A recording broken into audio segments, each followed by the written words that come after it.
What's going on there?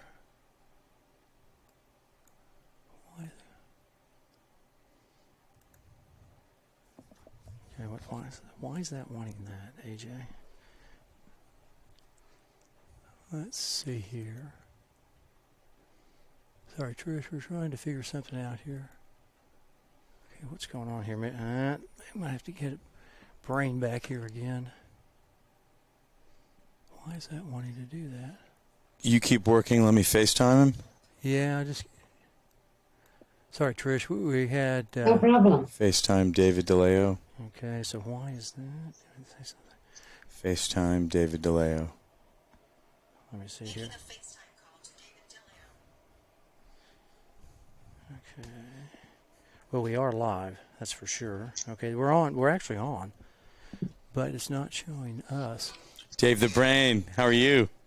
Good. What's going on? I've got Craig next to me. We are getting this kind of message. Yeah, we are live, but I can't get this thing off the screen, Dave. So what can we do to get this off? Do I just go up there and X out up there at the top? What screen is that?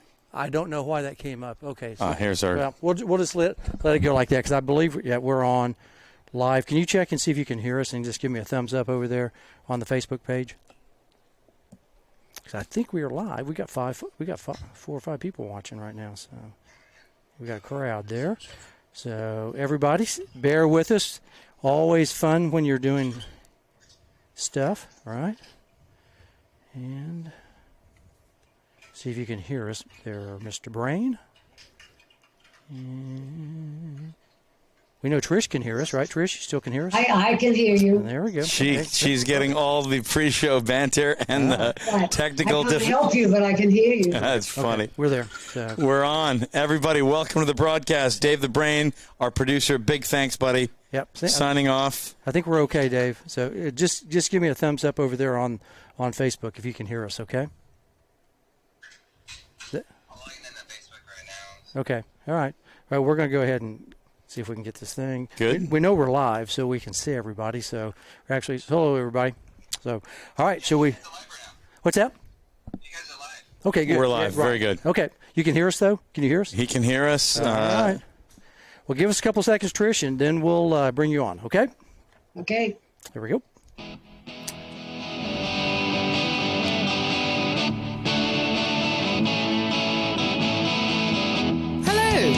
You are at the net.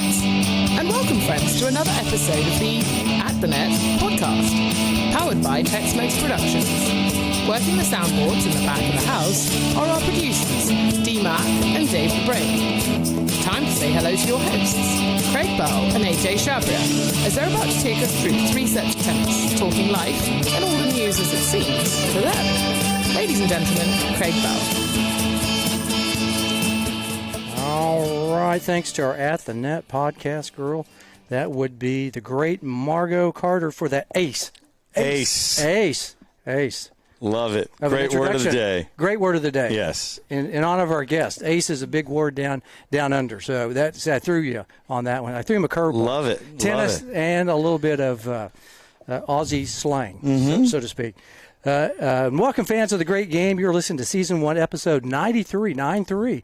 9-3. AJ, what do you think about that? I'm impressed. Of At the Net podcast with my good friend and co-host. That would be Adrian Chabria. And with me, as always, the great Craig Bell. Thank you for producing and, of course, co-hosting ably tonight. Thank you, buddy. Yeah, I'm standing up. So when we're talking the great game of tennis as it seems to us. Thanks also go out to our good amigos at Tex-Mex Productions. That would be one Darian D. Matt McBrayer and Dave the Brain. We did have another brain sighting today. So, we always seem to have – he does that on purpose. He does. We know that. He does. He always likes to talk to us. He's the best. And he was from back of the house. He's definitely back of the house. He's at back of the house home in... He's back east in Maryland. Yeah. Maryland. And so he helped us on the soundboards tonight, move the dials, and look like and sound like real people, right?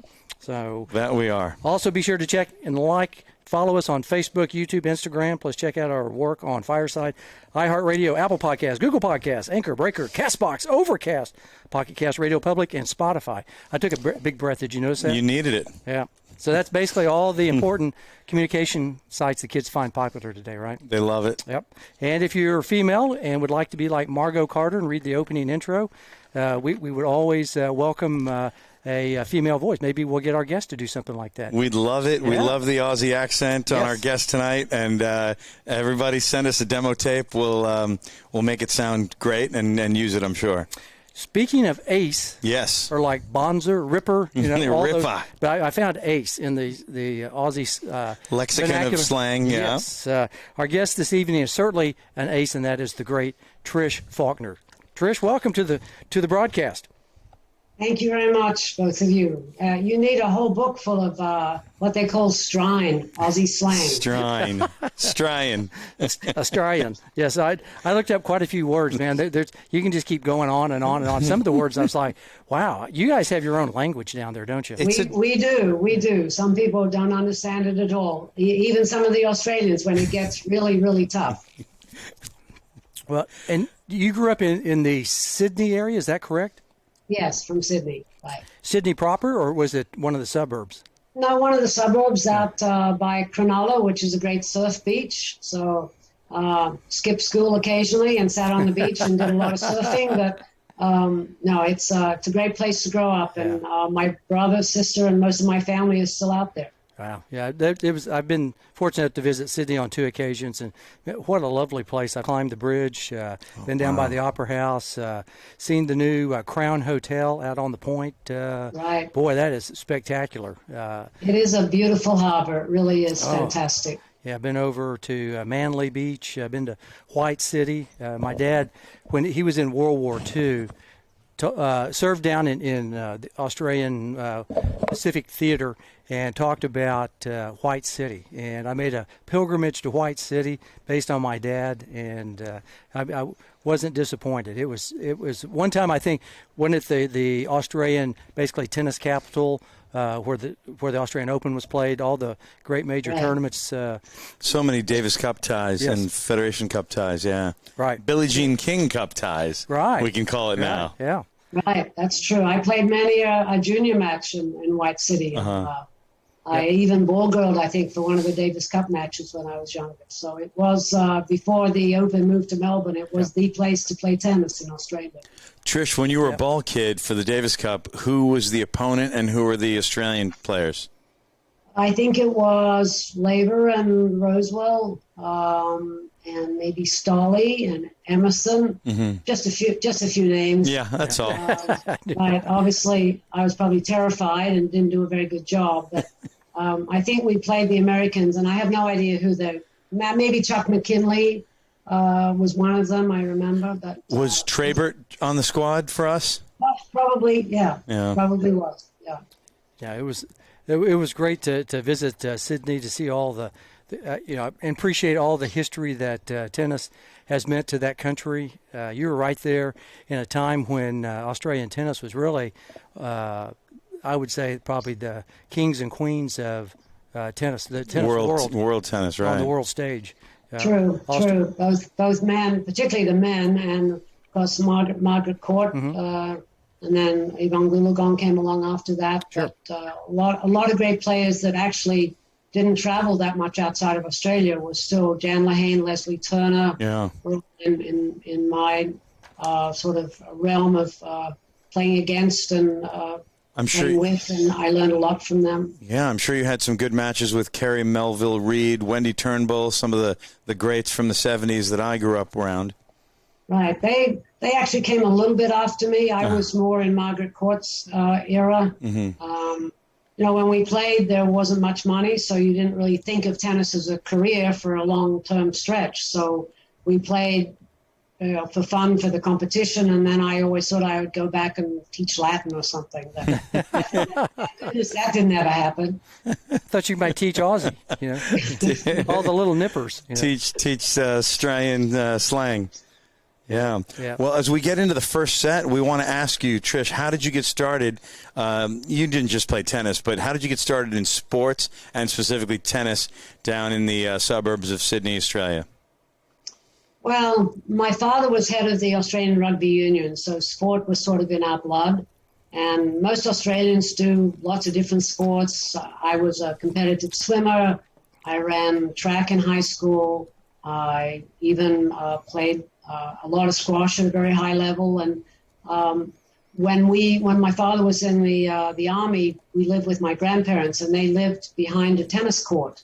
And I used to look through the fence, and I used to hear this splat, splat, splat, and see the ball going back and forth, and people laughing and having fun. And I thought, well, that, obviously I was probably 2 or 3 years old, and I just thought that looked like fun. And my father said, all I ever said was bat and ball, bat and ball. Bat and ball. He obliged, thank goodness. And he used to throw tennis balls at me, and I used to kick a lot of footballs too, which horrified my mother, but made my father happy. But we were very involved in rugby union, as we call it. And but then when I was about 6, my father gave me some tennis lessons, and I was hooked. Probably a racket, something like this, huh? Well, mine might have had strings, but yes. Yeah, but it was very similar. First couple of rackets were Dunlop Max Bike. Excellent. Tell us about your journey getting into pro tennis from all those sports as a junior. Well, luckily, when I was about 12, we moved, and we bought a house with a fair amount of land, and we built a tennis court in the back. So my parents always knew where I'd be. I was playing tennis all the time, and that wasn't unusual in Australia for private homes to have private courts. We used to rent it out for people to play league matches. And so I got to hit against a lot of different people. A lot of guys came, young guys. And pretty much in the area, within about a 5-mile radius, there were probably about 20 homes that had private tennis courts. It was not something that only the wealthy people had. It was something that if you had the land and people wanted to play tennis, it was even a clay court. So my responsibility was to groom it and to line it. And I also had the drink concession. That was my pocket money. I used to sell drinks to the people who ran at the court. So that enabled me to really play a lot. And I had a great coach, very good technical coach, just a local guy, nobody special. And then I started to play tournaments, and I did pretty well. So then the Tennis Association started to take note and sort of followed me a little bit, and I won some major tournaments. So then I was sort of on the way to being noticed, but being noticed for what? I mean, there wasn't really a big tour. There was a tour, and I was also, as I said, I played squash. I was the Australian Junior Squash Champion. And so between being the Australian Junior Squash Champion and Australian Junior Doubles and Mixed Doubles Champion, my father decided that he would allow me to go to Great Britain to play the World Squash Championships, but then would give me enough funds to play some of the tour at that point, which was primarily in Europe, French Riviera, which sounds very glamorous. Yeah. It was a grind, but you had to be self-sufficient, because maybe if I won some matches, I might get free hospitality or $100 or £100 towards a train ticket or something. But it was nothing glamorous. But a lot of the tournaments were both men and women. So it was a very different time. It was a great time. I had wonderful experiences, and I did pretty well. So after playing the squash and the tour, I decided I was going to stay on there. So that was sort of the beginning of me staying in tennis for the rest of my life.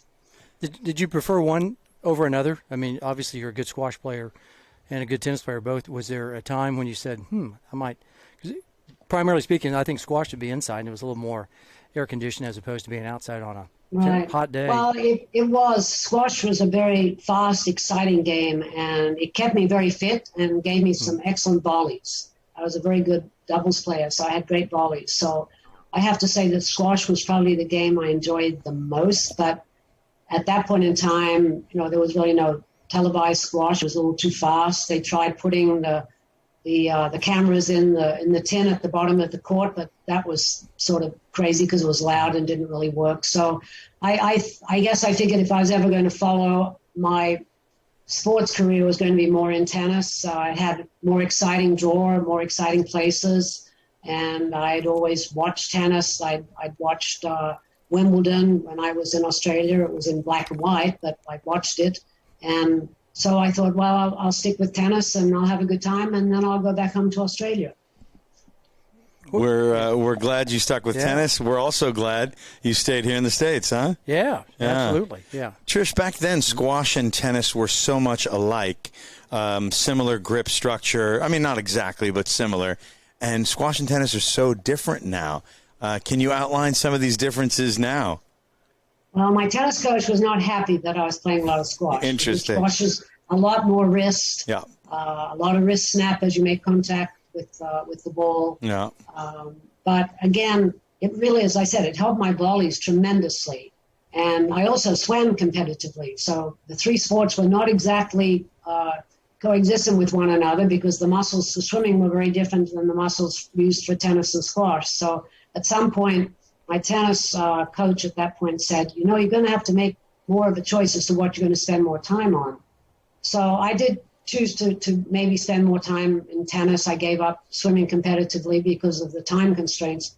I did go to school, by the way, but, but I did play a lot of sports. As most Aussies do, we played a lot of sports. But tennis took up more of my time. And I obviously, at that point in time, you had a continental grip and I had a slice backhand and not a great topspin forehand. But I had a good serve and great volleys. So I was able to hold my own. Trish, that's tremendous. What age did you specialize in tennis finally? I was just turning 19 when I left Australia to go and play the World Squash Championships and to start playing the tennis tour, so to speak. So after I played the World Squash Championships, I then transitioned to going to what was basically then the first leg of the tour, which was Cairo and Alexandria in Egypt. Right, and then we moved basically to the French Riviera and then on to Italy and then to the French Open. So it's a very similar sort of schedule to what it is now, except we, hand washed our clothes in the wash basin to try to get the red clay out of it. And we traveled by train and bus and crazy car and very, very different scenario to what it is today. But I did at that point start to really concentrate on my tennis. And I was supposed to go home after Wimbledon.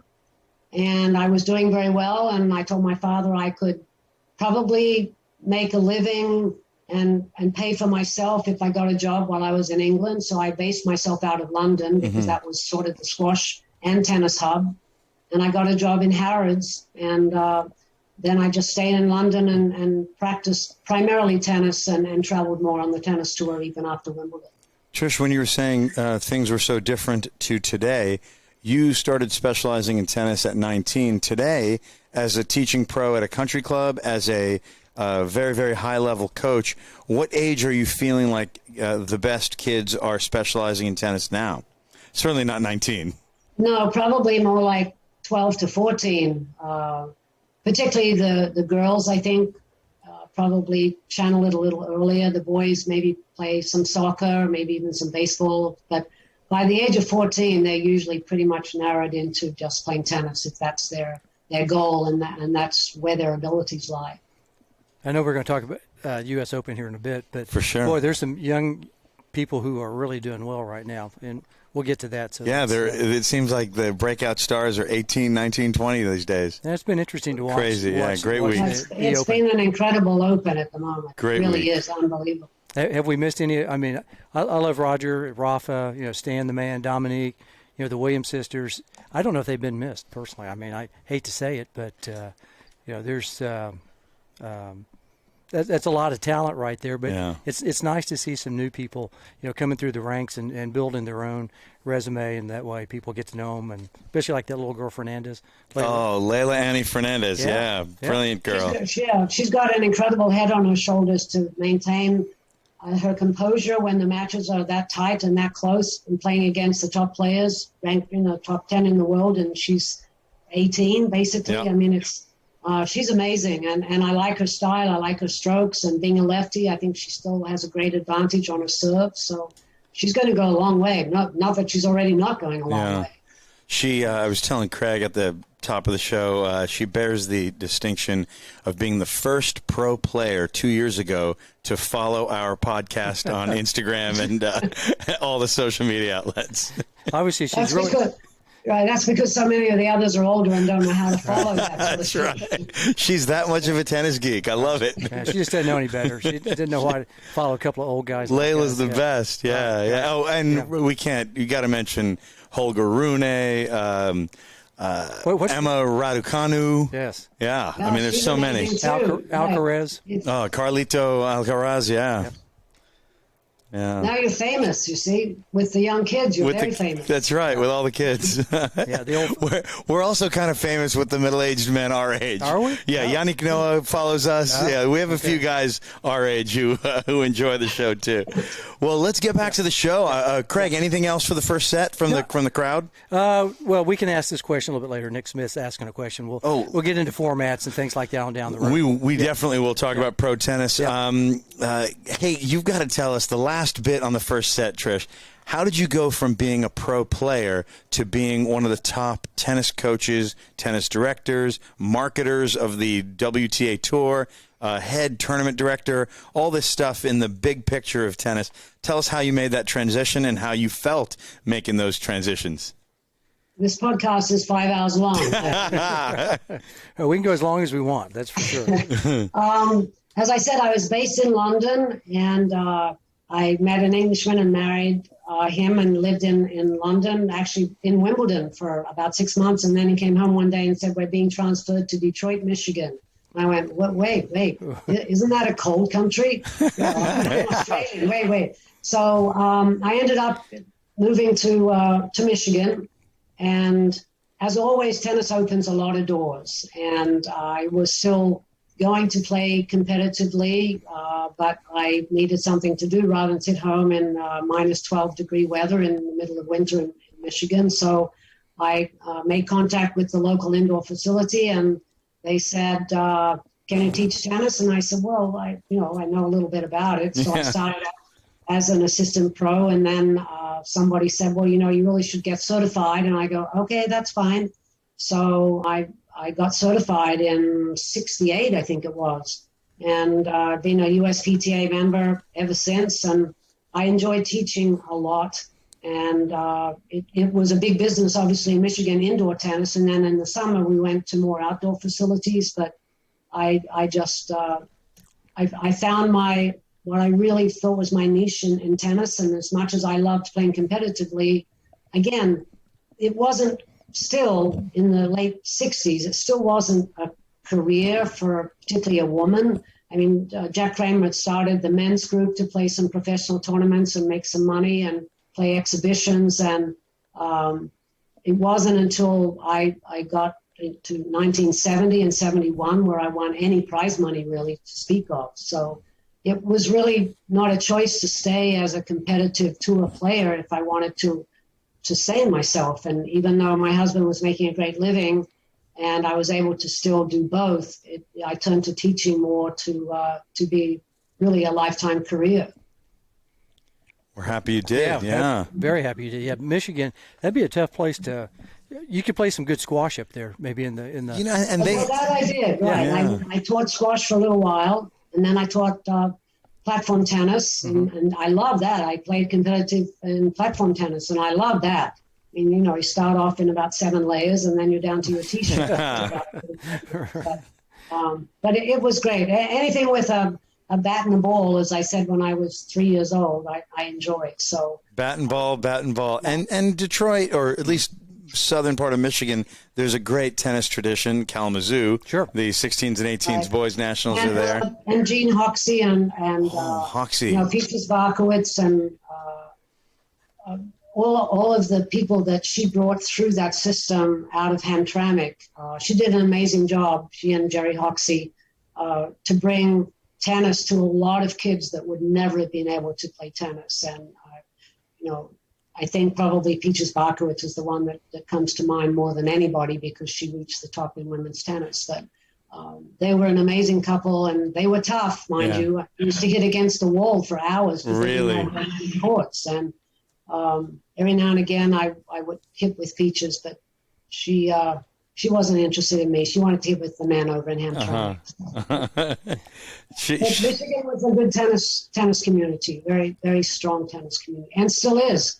From a pro standpoint and from a junior standpoint, Kalamazoo has been going for, 50, 60 years. So it's amazing. Yeah. And during that era that you were there, people like Aaron Crickstein, Amy Fraser, Was it Steve Campbell came out of that part of the world also? You probably had a hand in some of their games, huh?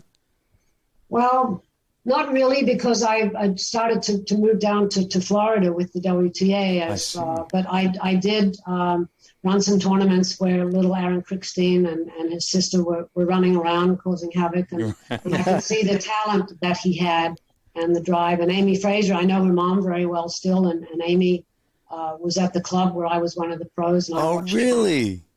And I watched her, begin to blossom and bloom. And it was fun. And there was a man who actually I credit to really giving me my stepping stone, so to speak, Seymour Broad, who owned two of the biggest indoor facilities. And Franklin Racket Club is still one of the most amazing clubs in Franklin, Michigan. Yeah, famous suburb of Detroit. Right, yep. Yeah. And he owned the Detroit Loves, and I played one season for the World Team Tennis. Mm-hmm. Yeah, World Team Tennis. When they played in huge arenas with 10,000 people in Cobo Arena, it was a little scary at first. But he really did a lot for tennis in Michigan, and those clubs are. Some of them have closed, and others have turned into multi-purpose indoor soccer and pickleball, etc. But Franklin still goes like crazy. Tennis. Hey, when you played WTT, Trish, did you have the 4 or 5 colors on the court? Yes. You did? No, not didn't. yet. Not the first year. I see. You were just before. In, let's see, 74, I think. That was the first year that we played in Cobo Arena, and that was just a carpet laid down in this huge basketball arena. And we used to get incredible crowds, and everybody played, basically. It wasn't just a selective group of professionals that played. It was everybody. Tremendous. I missed out on that year, but I started going with the multicolored courts, and it was your team. It was the New York Apples, LA Strings. I saw people like Nastasi and Everett play against Ray Ruffles, Fred Stolley, Billie Jean King, all your pals. So I had some Aussies on my team.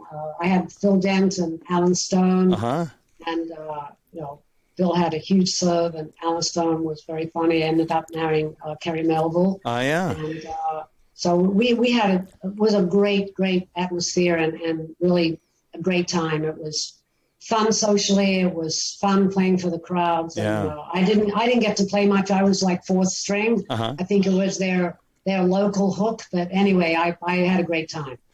Trish, you'll be happy to know that your mate Phil Dent lives not too far from us and still has a huge serve.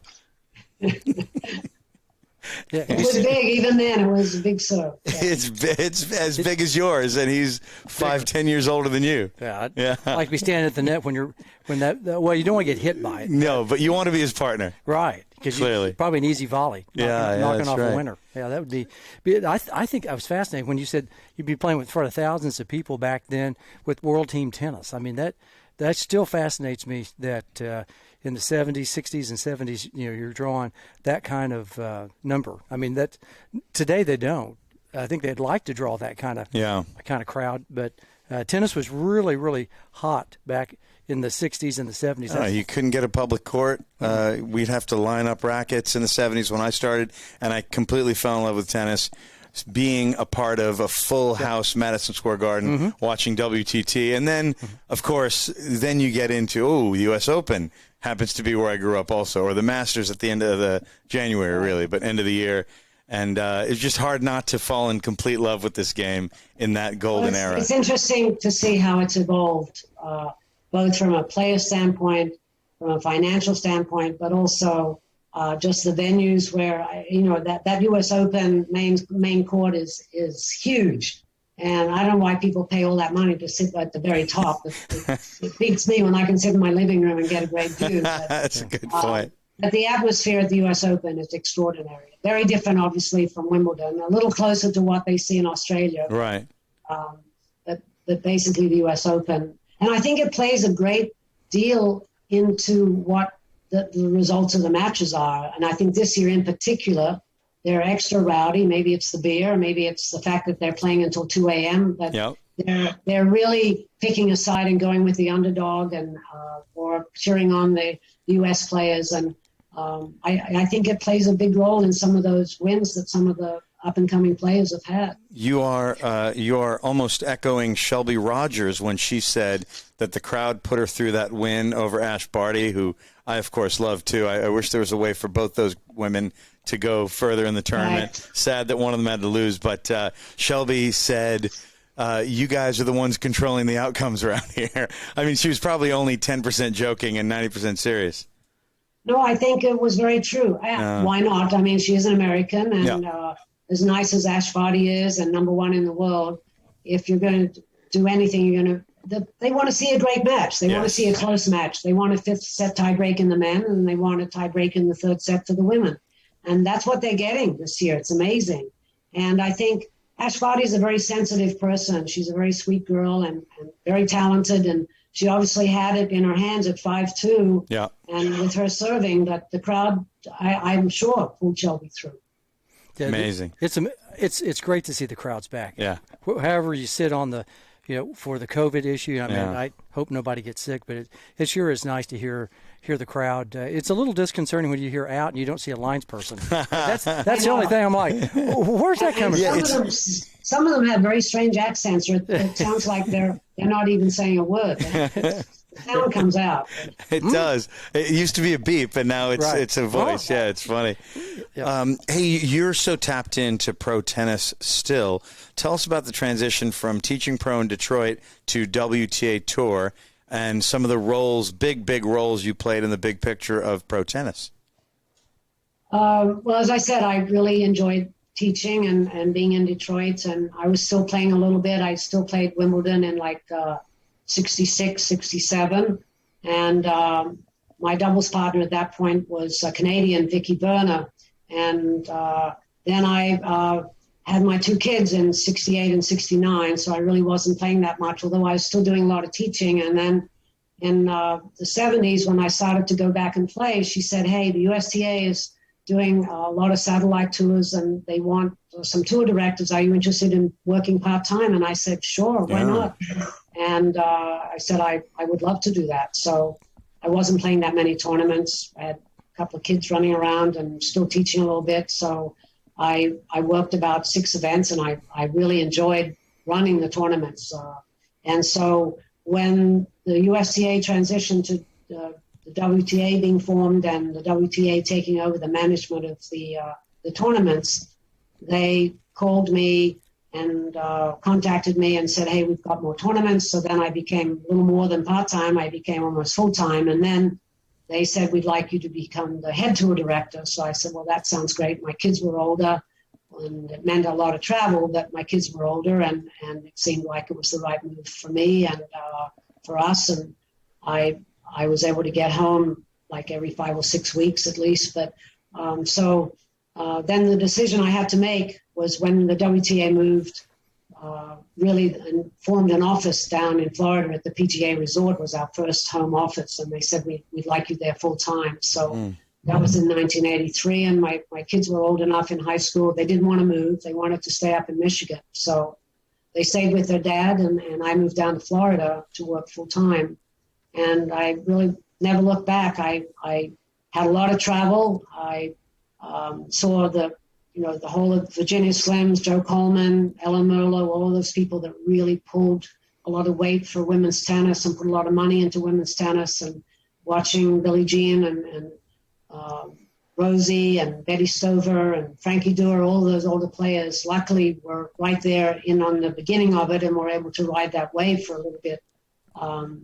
But it was an amazing transition from those 9 women paying $1 to form that women's group with Gladys Heldman, who I think even in the movie that was made didn't really show what a role she played in promoting women's tennis, initially with Lionel Trains, and then with the whole circuit with Joe Coleman and Virginia Slims. That was the beginning of the huge increase in participation, money into the sport that allowed people to travel, allowed them to pay their way, so to speak. Even if you got into the first round, you made your expenses, and they even paid into qualifying. And then even after Virginia Slims dropped out after a while, Avon came in and they created the Avon Futures Circuit. Yeah. That was probably the best thing they did for promoting women's tennis. That's how Tracy Austin came up. That's how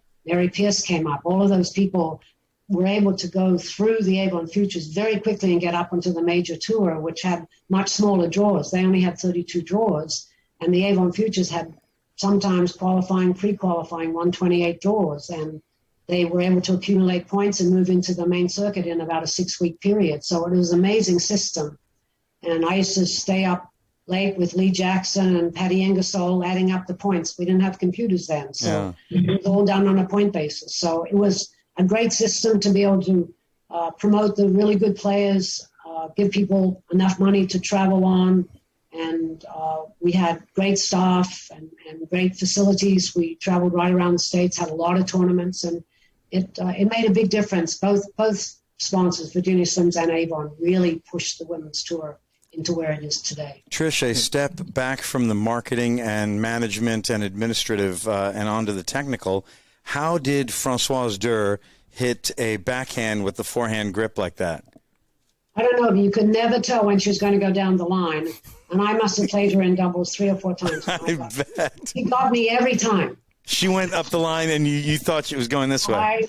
I could not tell what she was doing. She had you wouldn't want to finger wrestle her. No, I mean, yeah, she had a finger that probably could lift, 100 pounds. Yeah, bigger than my thumb maybe. Yeah.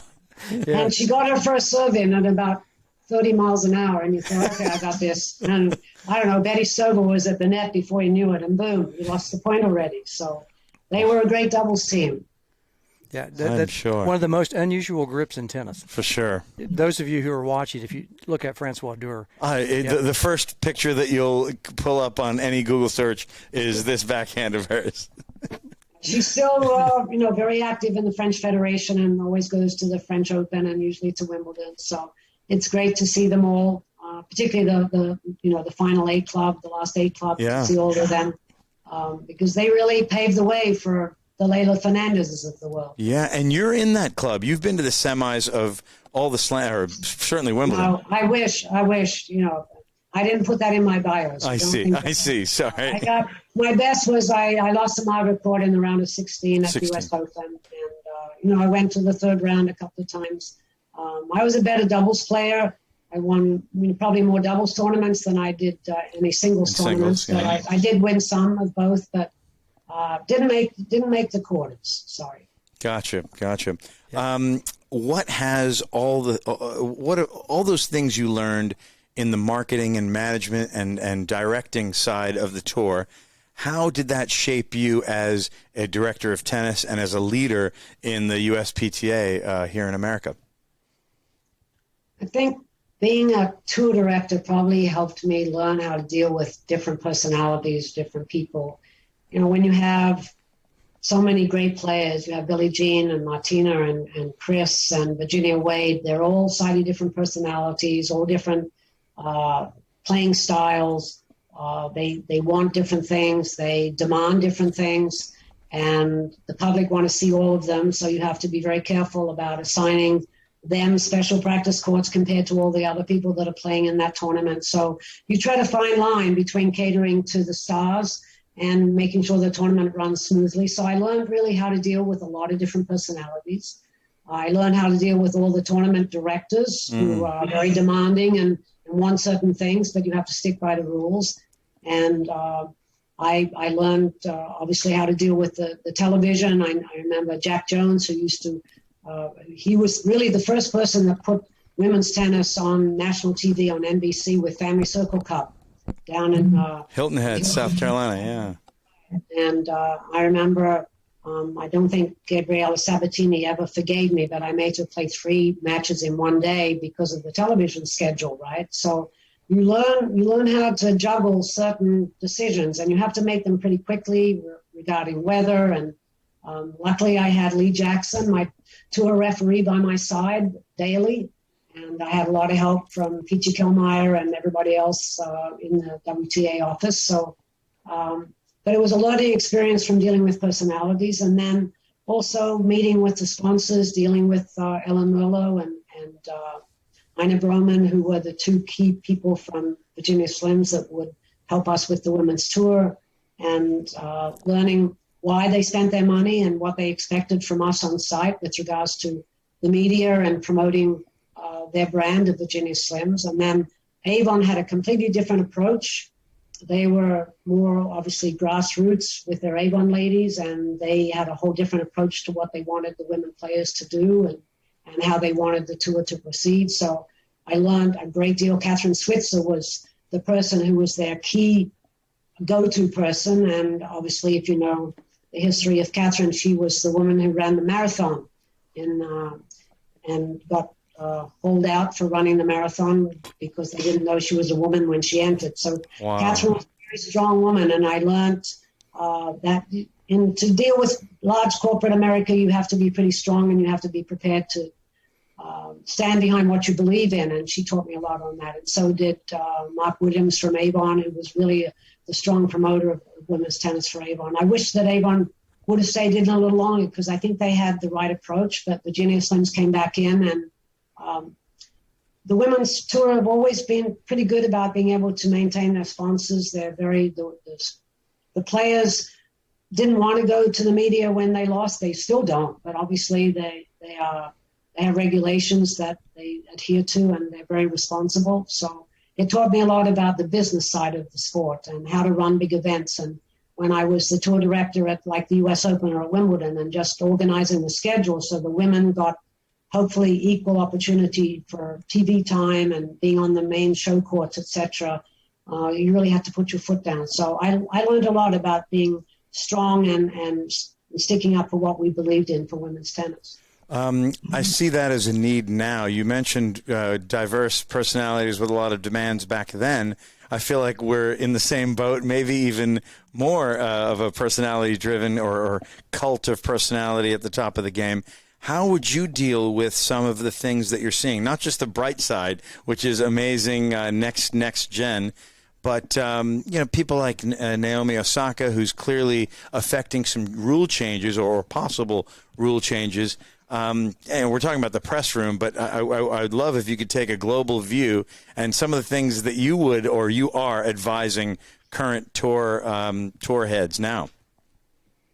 Well, obviously now they have an entourage, and before I was dealing primarily with the players, and we would sit down and we might yell at one another a little bit, but basically I was dealing with only the player and what they wanted, and I knew pretty much what they liked and when they liked to practice, etc. So things have changed tremendously, and it's been a slow change, probably because of the money and also because of the endorsement off-court opportunities, and now you're dealing with agents and personal trainers, hitting partners, and the endorsements from the companies, the rackets, and everything else. So you're not just dealing with one person. So the top players are a big business. They earn a lot of money both on and off the court, and the public expects to see them in prime time, and sometimes they don't want to play at night. So you have a very fine line again that you're dealing with when it comes to taking care of the business side of it and keeping the players, and now it's their team, keeping their team happy. So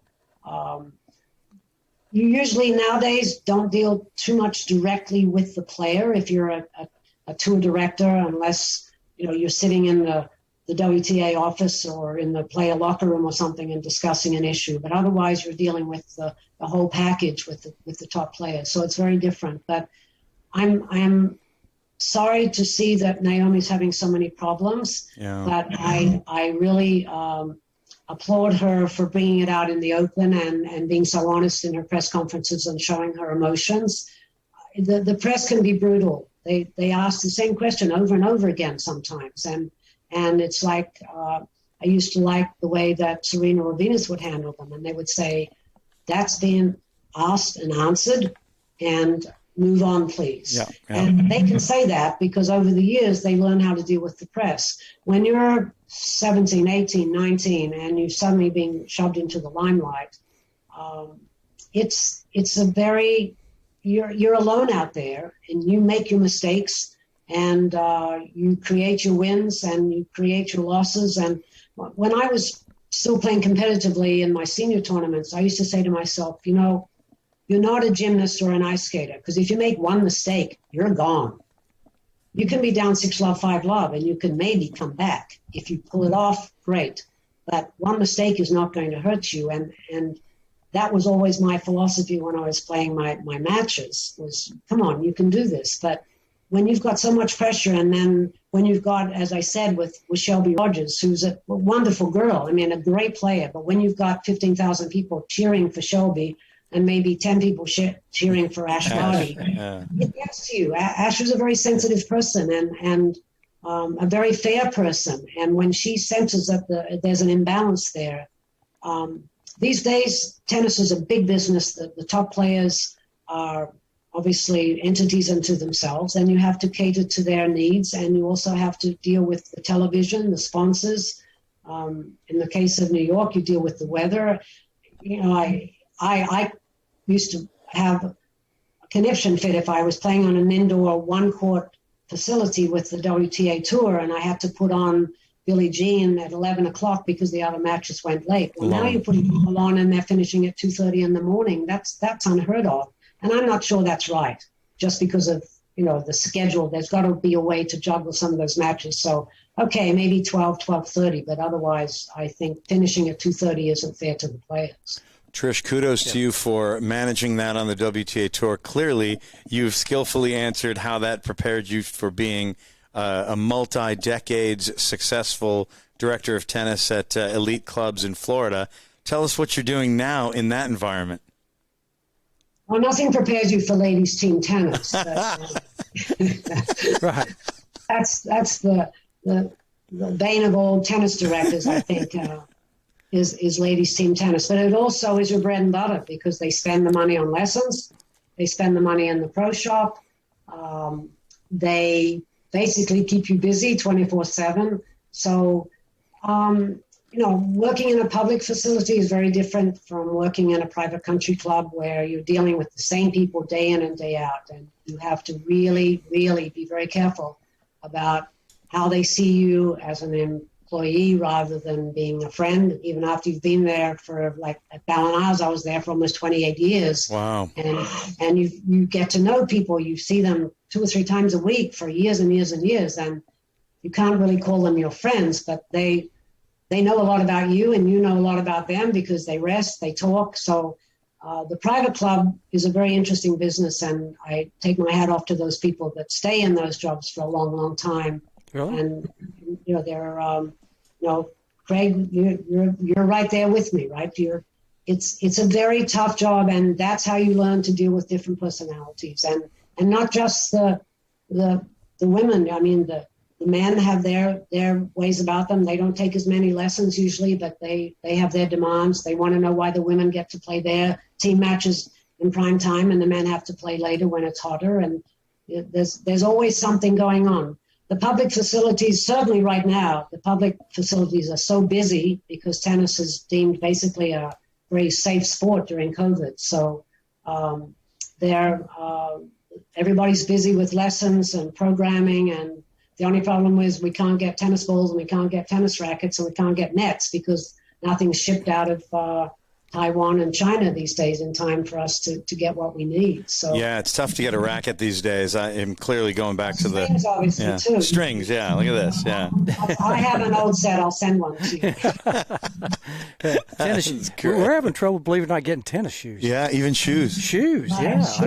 Shoes and balls. I think at this point, everybody said they've had a hard time getting tennis balls, and I've got the National Clay Courts for women that I'm running September 28th here in Palm Beach Gardens, and I called the USTA and I said, now you're going to be able to get me 25 cases of Wilson balls, right? And they said, well, you know, so yes, they have some in stock. They may be 5 years old. But Yeah.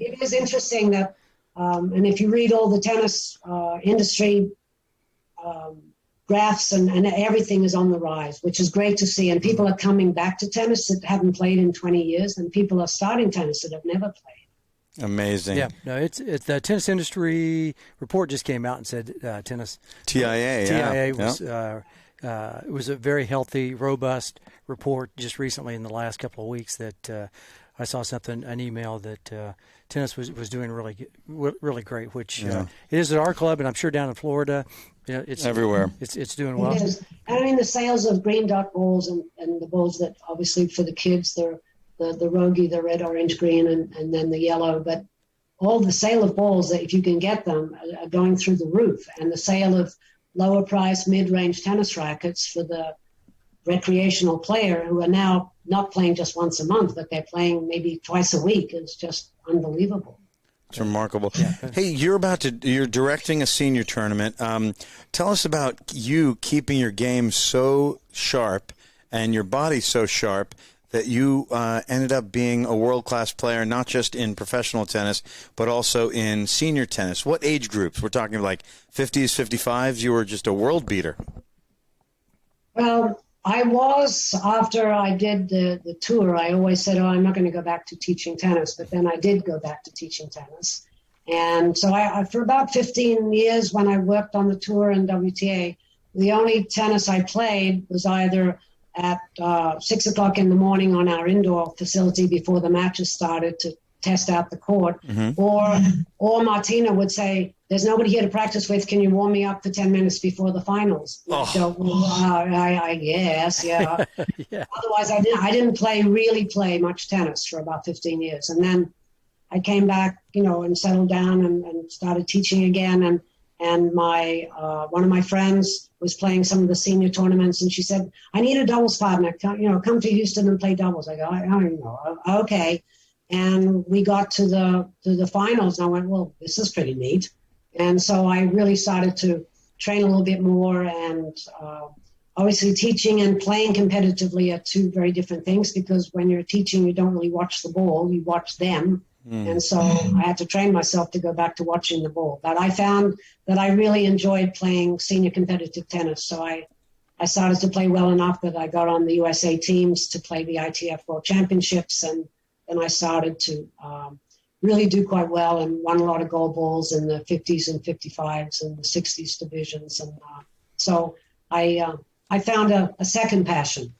Well, you've got a third and fourth passion. How'd you have time to be USPTA board member, USTA committee member? I mean, I was reading some stuff about what you've been doing. I'm like, holy smokes. Did you ever sleep?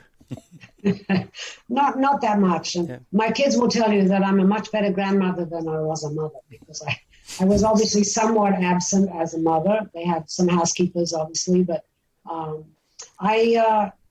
I never really was able to attend to many of the USPTA World Conferences or even the Florida conferences when I was still a USPTA member all these years, because the ITF World Championships were always about the same time, or I was playing a tournament about the same time. So I didn't really surface with the USPTA as a board member until I talked to the Florida people, and primarily Chuck Gill, who's everybody's best friend. Right.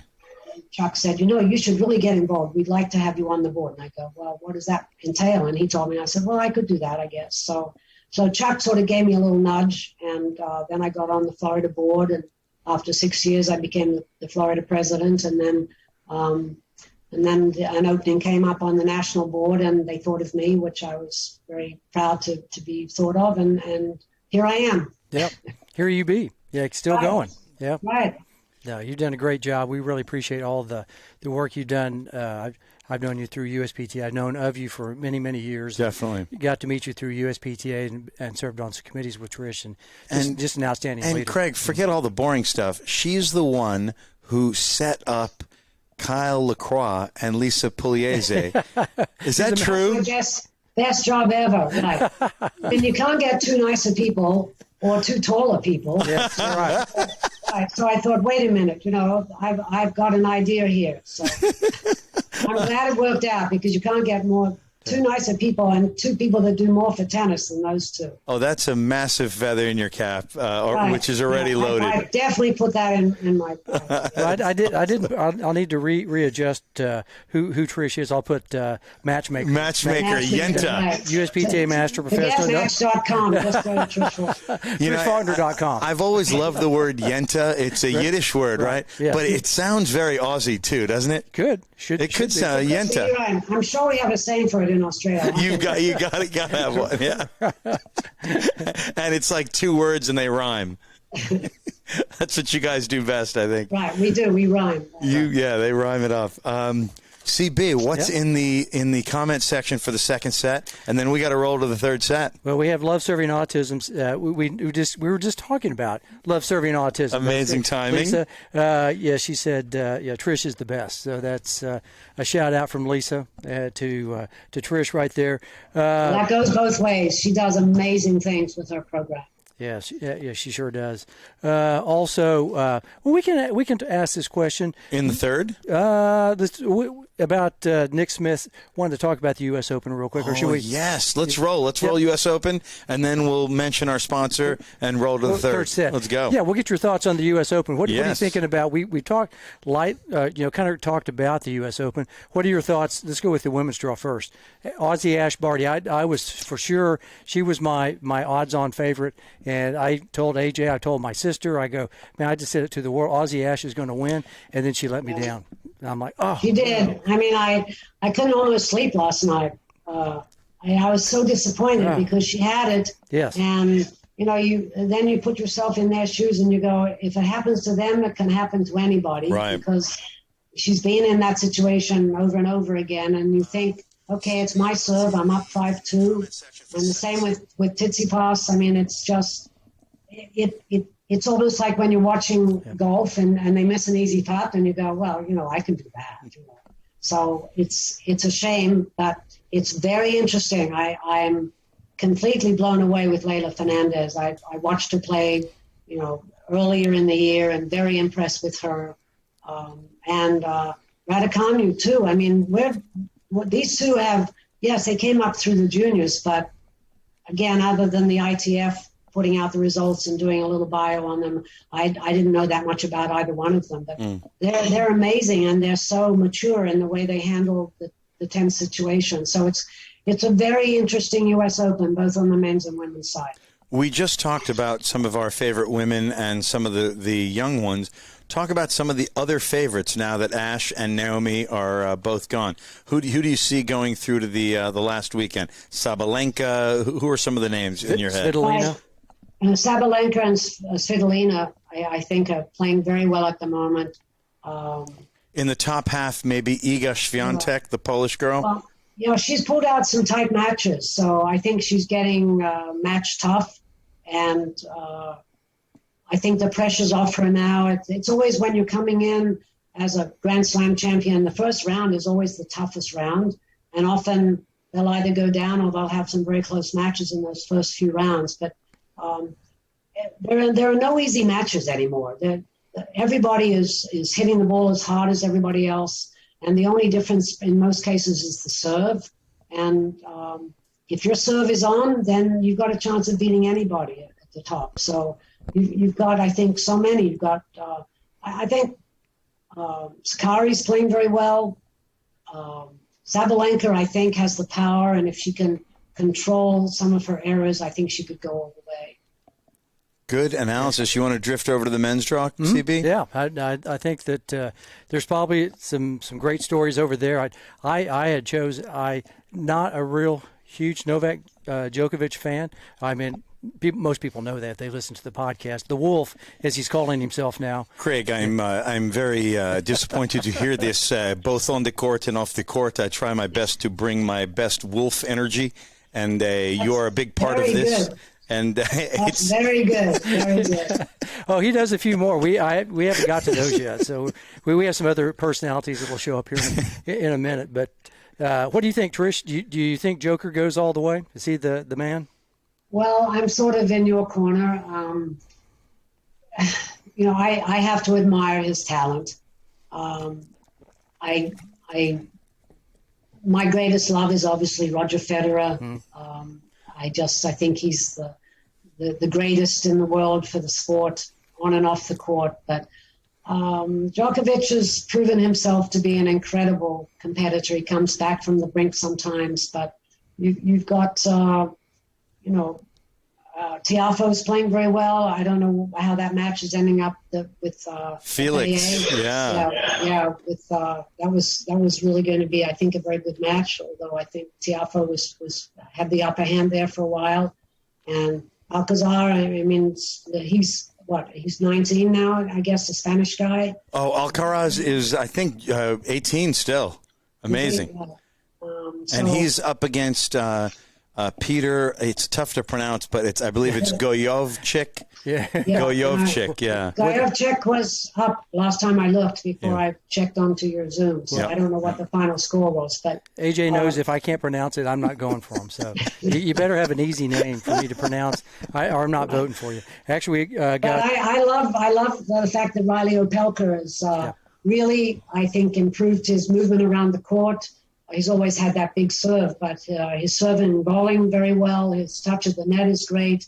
I'd love to see him get right through to the semis at least. So yeah, he's a funny guy too. I was watching him talk about the serve bot, and being he wouldn't let certain people into the serve bot. He wouldn't. I think Nikki Kiggs wanted to be in the serve bot club, and he said, he's no, like, nope, Nick, you're too good at the other stuff. Yeah, why wouldn't he let you in, Nick? Mate, you call yourself a journalist, Craig. Piss off. Next question, Trish. See, I told you we'd have. You're very good, very good. The Australian accent is very hard to do. It's tough for us Americans, yeah. It is. After he has a few Fosters, he's really good with it. Tinny. This just in, we've got FAA is 2-1 over He Francois. took the third. I know he took the second after Francis Tiafoe took the first one. Yep. And then what is that? 7-6 third for Felix. 8-6 on the breaker. Yeah, and somebody probably had to do a Cheatsy Pass bathroom break. So, hey, elephant in the room is Novak. We touched it, but is he going to get the actual calendar year Grand Slam in a week? It would be hard to bet against him with everything he's done this year, and I don't know who in the heat of the moment, other than maybe Zverev, who's really playing well at the moment. I'd put my money on Zverev. That's Friday's semifinal, likely. Yep. Sasha Zverev and Novak, and on the other half, it's whoever is in Tsitsipas's quarter, I guess, or half. And, of course, Medvedev is favored to get to the semi. Medvedev won very easily today. Yep. So he's an enigma. If he can keep his cool and maintain his, I think, concentration more than anything, he's hard to beat because he's very hard to read. So I think you've got three good picks there. I don't know whether Djokovic can maintain the height of his game under all that pressure. I know Serena had a hard time. She was so close. Yeah. And that's an incredible amount of pressure that he puts on himself as well as what everybody else, including the media and the crowd, put on him. So I'm going to go with maybe one of the other two, I think. I think Zverev could take him in the semis. So she's taking the field, is what she's saying. The field, or if your last name ends in EV, right? You have a chance. You got a chance. Yeah. You got that going. The Evs have a chance over the itch. So the question that Nick Smith posed, which is an interesting question, just real quick, would you like to see the ladies play 3 out of 5, or should they stay 2 out of 3? So that's kind of an interesting question. Well, we did play 3 out of 5 at the Virginia Slims Championships at Madison Square Garden for 3 years. We had the option. We went 4 sets. We never did go 5. The women didn't really like it. It wasn't a matter of fitness. I think nowadays they probably could. Then it was a slightly different game, a little slower game. And we're talking about, 20, 25 years ago maybe, that we tried the best of 5 sets. I don't think so. I still think the women should stick to 2 out of 3. Yeah. That's an interesting question and a great answer, and I want a part B to that question. What is happening with the Tennis United, WTA, ATP possibly merging? You probably have some insider information on that. Tell us how that's going. Well, she's smiling. You're talking to the media. As I don't sit on any of their boards, and I probably read the same things you do, I think they're going to stay, separated. Interesting. Yeah. So the tea leaves say that they're going to stay separate, huh? Even though Roger, the Rod Laver of our day, prophesied that they would get together. In certain tournaments, they obviously, when I played, we played every tournament, men's and women's tournaments, and it was great. And everybody played singles, doubles, and mixed. Yep. So I liked having the tournaments together. I don't know. I mean, they have the Billie Jean King Cup now for the women, the same as they had. Fed. Roger started with, the men's, and I wanted to see the women involved in the men's event, the exhibition. I thought that was a great concept. Are you talking about Laver Cup up in Boston in a month? Yeah. Right. And so I had a meeting with the gentleman who basically shares the ownership. He lives down here in Florida, and I said, I want to see at least maybe 2 women's singles matches and at least a women's doubles match. I said, you've got so many women that watch tennis and they love doubles and they love women's doubles because they can relate to it more. So, but they didn't want to combine them. They had a great concept. The Laver Cup was very successful wherever they took it. So they then just did they're doing the Billie Jean King Cup. So I'm happy to see that. But every woman tennis player that I come in contact with say, why can't we see more women's doubles on television? We can learn from that. And it's true. Every now and again they show it because another match is run a little shorter and they have more time and they have the doubles, or they at least show the finals. Yeah. And one of the best women's doubles matches I ever saw was the finals in the Olympics and at Wimbledon. Those 2 matches were fabulous. With Elise Mertens and Shea Souwei. Yeah. They showed you how to move on a doubles court. And I encouraged all of my women players. I said, watch these people, watch them how they move, watch them how they communicate. And so I think we should have more doubles on television, particularly women's doubles for the base. And if we're thinking of the same match, I loved their opponents too. These are the silver medalists, Belinda Bencic and Victoria Golubic, with the rock solid one-hander. That's amazing to see a short girl crack it like that. Right, it is. Lovely, love that match. There were some great women's doubles matches there. Yeah. Awesome. Yeah. Let me ask you a question. Yeah. Thinking back to when you were tournament director, in television and all back 30 years ago or so, were they saying that singles was primarily what people wanted to watch? Because that's the argument you hear today is people just want to watch singles. I'm like, well, people play doubles, though. I mean, every time I go to a professional tournament, I like to watch the doubles, and there's people watching, for sure. and they're getting into it. Was there that sense? Well, when we first started, like with, as I said, Jack Jones and Family Circle Cup, that was the first network, NBC Live on a Sunday.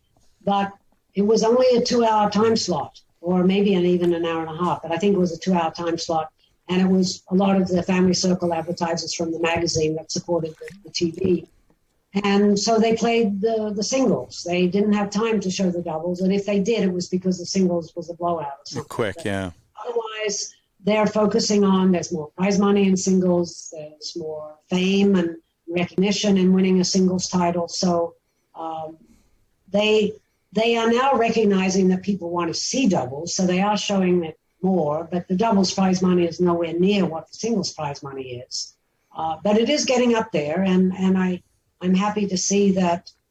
When I was tour director, we had the Bridgestone doubles in Japan, just doubles. The top 8 doubles players, 8 doubles teams would go over to Japan, and we did that twice a year. And that was very well attended and had a good television in Japan and in some aspects of the world. but they stopped doing that. They don't do that sort of doubles tournament anymore. So do you think that, I've always had this idea, and you'd be a perfect person to ask this question. Would it benefit the doubles and mixed doubles players to start their own tour and then meet up at certain times with the singles events at Grand Slams or in Indian Wells, Miami 1000? I mean, because they just don't get any street cred whatsoever. Now the money is better, but would there be something there for a doubles tour, mixed doubles tour? They could combine something together. Well, they could. I mean, obviously, World Team Tennis still plays a fair amount of emphasis on doubles because that's really where you win or lose the match is with the mixed or the doubles at the end. So, right. There are a lot of top players that don't even play doubles anymore because the schedule is so hectic and the matches are so tough, and they don't want to have 2 matches in a day. And if you get bad weather, then you're really in trouble, and then they have to default. So they don't want to do that. So very rarely do they play both. Whereas, 30, 40 years ago, you played everything. You played all 3 events, singles, doubles, and mixed, and you played 3 matches a day sometimes. So, but I think there are certain, like the Bryan brothers, they could have probably started their own men's doubles circuit because there was certainly enough people that loved to watch the way they played, and they changed doubles forever. The way they moved around the court and the signals and the different formations. And I think they could have probably sustained that for 5 years or so to see how it would work. And I think the women, I don't know. I mean, I know the women like to watch it on television. Would they go and watch a tournament? They certainly still go and watch some of the seniors play. Because they have a men's senior circuit and not really a women's senior circuit. But the women do a lot of corporate outings and play doubles exhibitions when they do those corporate outings. So there's still a lot of interest in it and to watch them play. Yeah, I just think that I just had this idea. It's kind of like in rodeo. I don't necessarily, I'm not a big rodeo fan, but I know the bull riders pulled away about 20 years ago and started their own tour, and they're very successful. And then they meet back up at the Nationals finals in Vegas, typically in December. So I had this idea. I thought, I wonder if doubles and mixed doubles would pull away and be, because I couldn't tell you who's number 5 in the world in doubles. I mean, even though I love to watch doubles and I love tennis, I really don't know. I know a few names, but I just thought, boy, howdy. A lot of people are missing out on some really good matches. Now, obviously, Tennis Channel shows a little bit more, and then sometimes I have Direct TV, and I have 6 channels I can watch. So whatever they're throwing out on the main channel, I don't necessarily have to watch, and I can, kind of maneuver around and see what matches. Well, in the Masters, they do show more of the doubles matches, right? But that's usually the match before the main singles match, right? And the stands are usually reasonably full, but in the past, they would play the women's doubles final before the men's final or something, and there'd be, maybe 1/10 of the people would be in the stands to watch. It's changed now. They promote the doubles final a little better, and even the mixed doubles final. And like I think it was at Wimbledon this past year, or a couple of years ago, where they had an English, I think Sarah. What's her name? Heather Watson was in the final, and then the English people stayed around to watch the mixed, and that should be the way it is. The crowd should stay to watch the doubles. It's very entertaining, and you can learn a lot if you're a tennis player. So, Craig, maybe we can find a sponsor, and I'll be the tour director. There we go. You can make it good.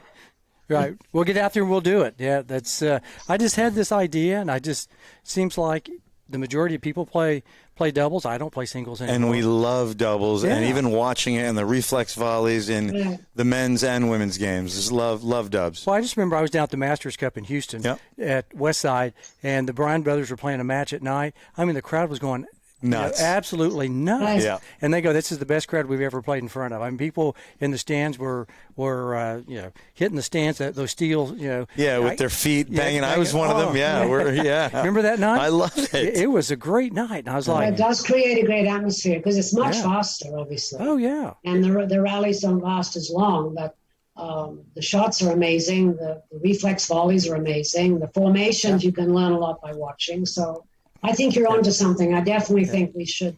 We can start a doubles tour. The Faulkner Bell. I like it. I just want to give homage to the person who knows. Faulkner first. Okay. Faulkner Bell. Then Bell, whose idea it is. I like it. Yeah, but should we get to the third set? Speaking of naming rights, who are we rolling with? Who's the sponsor tonight of the third set, CB? Well, as usual, it's our great buddy Blair Descaret with Master Systems. I know Trish is down in the Florida area, and they probably have a really great contractor. But in the Texas area, Blair Descaret with Master Systems. Love that man. Love that company. Yep. He does everything, one-stop shopping in the world of surface to tennis, basketball, pickleball, sport courts, windscreens, whatever you name it. Does he do those new lights that are on the side of the fence? Those look very interesting. Did you see those in the tennis industry magazine? Yes, they're on the side of the fence, and they're so well engineered and thin. Right. Yeah. Those look very good. I would be interested in looking at those. Yeah.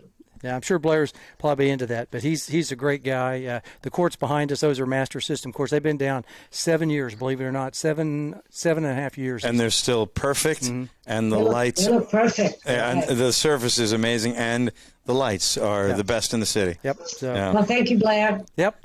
Blair, that's great. There we go. Thank you. We'll tell him that you said hey. I'm sure he might be watching it. He's usually Right. So CB, third set, pop culture, and develop the character and really get to know this young lady. I wonder if this is. I've got an idea on this first question. Hit us. All right. So you're from Australia. I know that from the Sydney area. First band you saw in concert.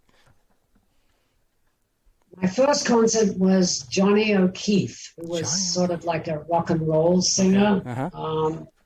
The first band, probably,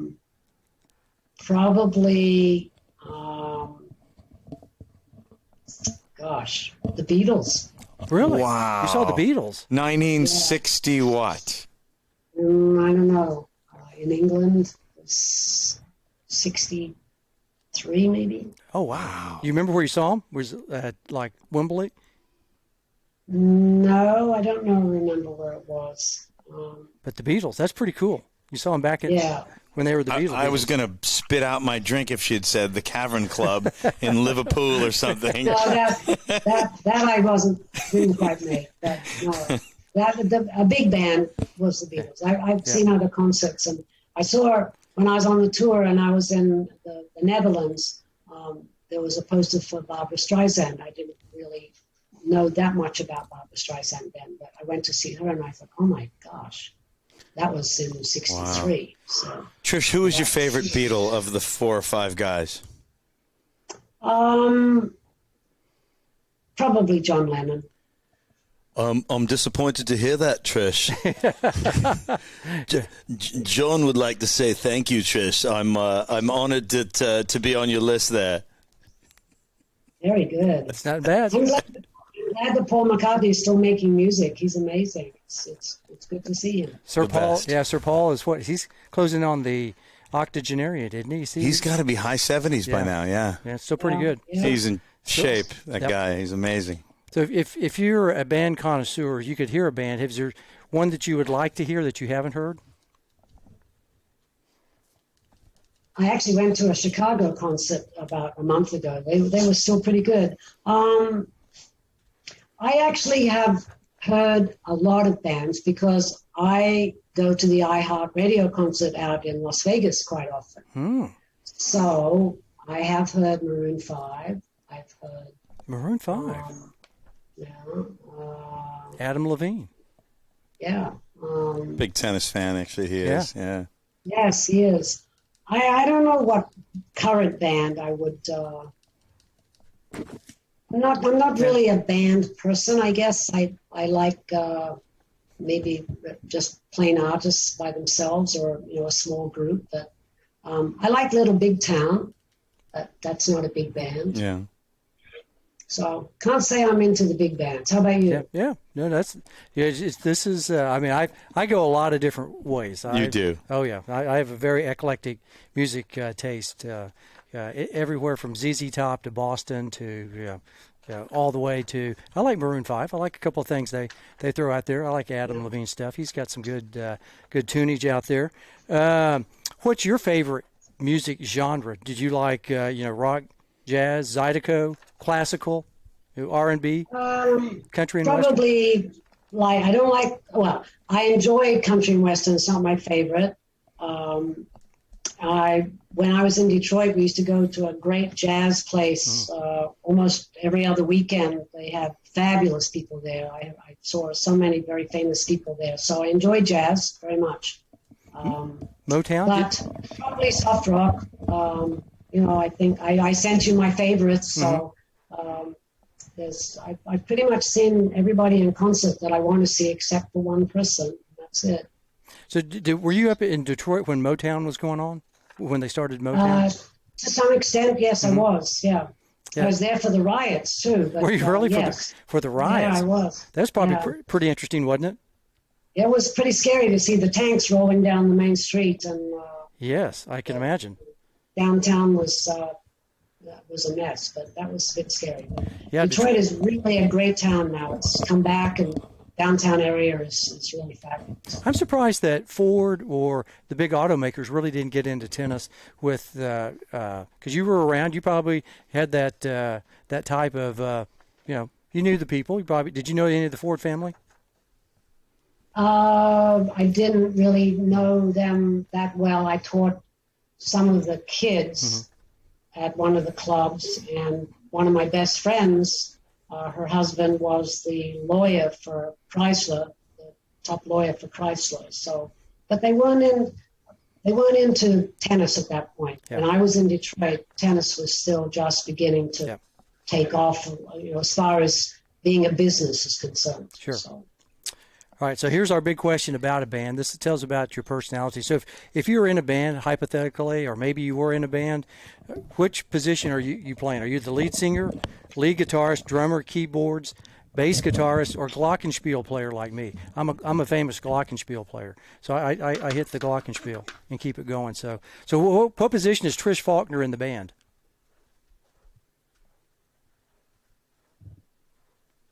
I would like to be the lead singer. Yeah, I could see that. Yeah. Who would be? I mean, honestly, I would have to sing alto. I have a rather low voice. But I did sing when I was younger. That was one of the things I liked to do.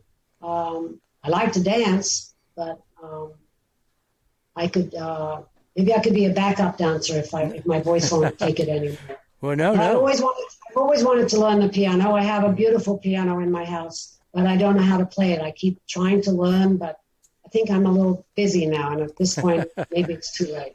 No, I doubt that. Now, who would you pattern yourself as a lead singer after? Like, would you be like a John Lennon, just kind of more sedate? Are you more like Mick Jagger, where you're running around, or Debbie Harry from Blondie, or who is Trish Faulkner, pattern herself after? Probably Pink. Pink. Oh, okay. Wow. I was feeling Joan Jett, and she picked kind of a 90s. Joan Jett, close, right? But Pink. I love it. Great call. Yeah. Hey, we're learning a lot of great stuff. Yeah, this is awesome. All right, second part of the third set here. My kids, if they're listening, probably fell off their chair. Pink? Mom wants to be pink?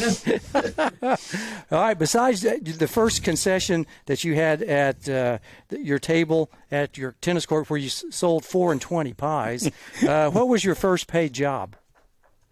My first paid job? Yeah. Well, while I was waiting to travel to England to play in the squash championships, I worked for my father as a receptionist, but I didn't really get paid, but he footed a lot of my bills. So that was sort of a, quasi-paying job. But my first job was when I was in London, I had to cover my expenses while I was living there. I worked at Harrods in the ladies' cruisewear department. Ladies' cruisewear. So would that be the fine, clothing, dresses, skirts, Well, it was suits? more like putting pasty English women into swimsuits. And then when the season changed, I was in the ski wear department. So then they were, buying ski clothes and stuff. So luckily I didn't have to work there too long. I think it was 3 months each season that I did for 2 years. So I mean, Harrods is a famous store. I've actually been in Harrods. She worked retail. Yeah, that'll teach you a lot. Next time I'll go in and go, hey, do y'all remember Trish Faulkner when she was working here? What department was she at? You know what? The amazing. Did you ever, when you went to Harrods, did you ever go down to the food halls down there? No. The food halls are amazing. I used to walk down there at lunchtime, and it's an amazing store. It's amazing. We spent about an hour there. My sister was kind enough to show me around. She likes women's cruise wear as well, so we cruised around Harrods, and we didn't make it to the food hall, but it is a unique store. They said you could buy anything from an elephant to a diamond. Yeah, it was very, very interesting to see all the people there. It was this was about 2008, 2009. It was packed. I mean, it was really really busy. All right, favorite movie, TV show? Are you a movie, TV kind of person? Do you like to watch stuff? Yes, I do. What's your favorite? I got caught up in Ozark recently, obviously. Now I'm watching Bosch on Netflix. Did you ever watch Bosch? I haven't. I don't know, Bosch. I loved Ozark, and I now know how to launder money. It's amazing. But, nowadays you can get so caught up on it. You sit there for like 3 or 4 hours if you have the time. If it's a rainy day, you could watch at 8 o'clock in the morning, right? I mean, I would never have done that, 20 years ago. But there's some great programs on television. But I like mysteries, crime dramas. I'm not into romance, but I like movies. I like the Marvel movies. I like anything with special effects.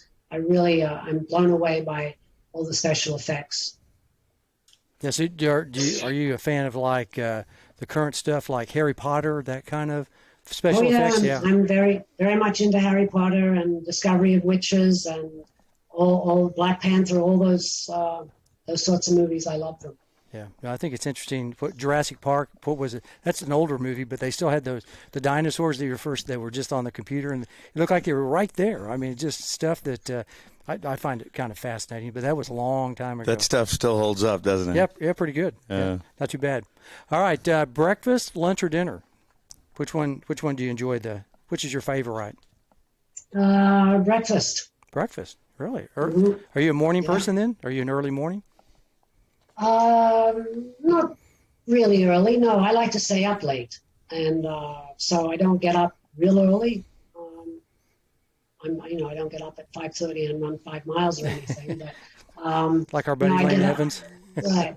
I love pancakes, waffles, French toast. If I'm going out for breakfast, I love to order that sort of thing. At home, I just might have half a bagel and I'm out the door. So. All right. So speaking of meals, all right.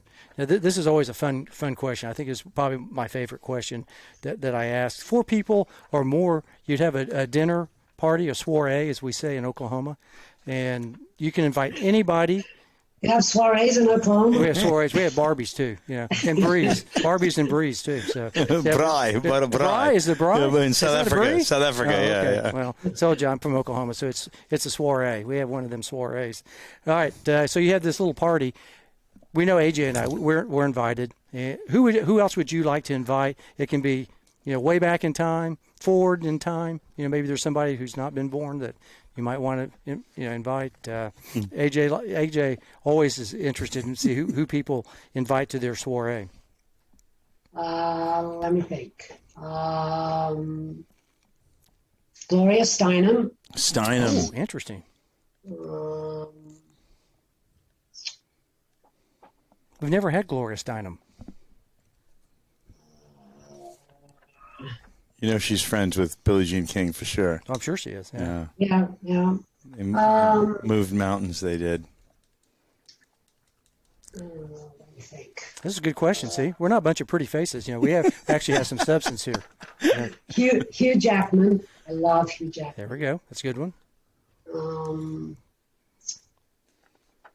Would he come in his werewolf outfit? when he come dressed in the werewolf. Wasn't he in the werewolf? Wasn't that him? Wolverine. Wolverine. That's it. Yeah. Yeah. Wolverine. He can come dressed as anything. Now we know the real reason. Okay. Talk about amazing shows. His show, he is so talented. But anyway, who am I inviting for dinner? We got Gloria Steinem, Hugh Jackman. Winston Churchill. Oh, wow. Okay, it'd be interesting. He's been on the show before. Yeah, he has been. Lady Gaga. Look at this. Boy, that's a good group. I Somehow like that. Pink and Lady Gaga have made this show today. Right. I can't believe it. And Winnie Churchill, man, that's Winnie. Boy, this is going to be a fun. That's quite a party. Soiree. Now, Yeah. what are we serving at the soiree before we move on? Yeah, what do you like to serve? what What are do we you serving? cook? What do you make? Well, I don't make very much of anything anymore, but I'm a great one for cheesecake for dessert, so I probably would make a cheesecake. I love shrimp, so I'd probably have shrimp and brie and baked brie and some grapes for beginners. A little light angel hair pasta, some salmon and some asparagus, maybe. That sounds like pretty good. Beautiful meal. We'll be down in about 3 hours. We'll right? be there. Okay, all right. Bring my hat with you. Yeah. We'll bring everybody who's on the Athanet podcast does get a little hat or a visor, but both for in Trish's Definitely. case right there. All right, now I've got a feeling that I know what this answer is going to be: East Coast or West Coast? To live or to visit or It's the Australian, East Coast or West Coast. You like Brisbane or you like Perth? no, it's US. No, we're talking Are you here. talking I thought you- USA? USA or yeah. USA? Well, both actually. Yeah. That'd be interesting because Perth is really interesting, and Brisbane, Yeah. Sydney. I know my geography in Of Australia. course, yeah. That's good. Yeah. I love Sydney. Beautiful harbor. Oh man, it's And awesome. it's a fabulous city, but I won my world championship in Perth, so I have a very fond memory of Perth. But Sydney is beautiful, but in the States, I like California a lot, but I don't like earthquakes, so I would stick to the East Coast, and I love living where I am right now. In South Florida. Yes, very much so. Or as a musician, it's Florida. Florida. Florida. Yeah. She didn't say Florida. She didn't. The rapper. Mountains or beach? Are you a mountains person or a beach person? Beach person. Ah. Are you Bondi Beach, Manly Beach? Well, my beach, Cronulla, was pretty good, but there's neither Bondi and Manly aren't the best beaches, but probably the most famous. But Bondi is better than Manly. Yeah, Bondi. That's a really cool little world vibe. class. I like that little vibe. It looks like a little town there in a horseshoe shape. It's really pretty neat. It looks like it's back in the '60s and all these different colored little buildings. It's a really nice little beach area. We already asked this kind of question: sunrise or sunset? Are you more of a sunset person? Sunset. Yes, I was going to say that. Yeah, I like the sunset. I'm a night owl. We can keep going till 3 a.m. I'm happy with Right. this. Favorite season? Are you a summer, fall, spring, winter? Well,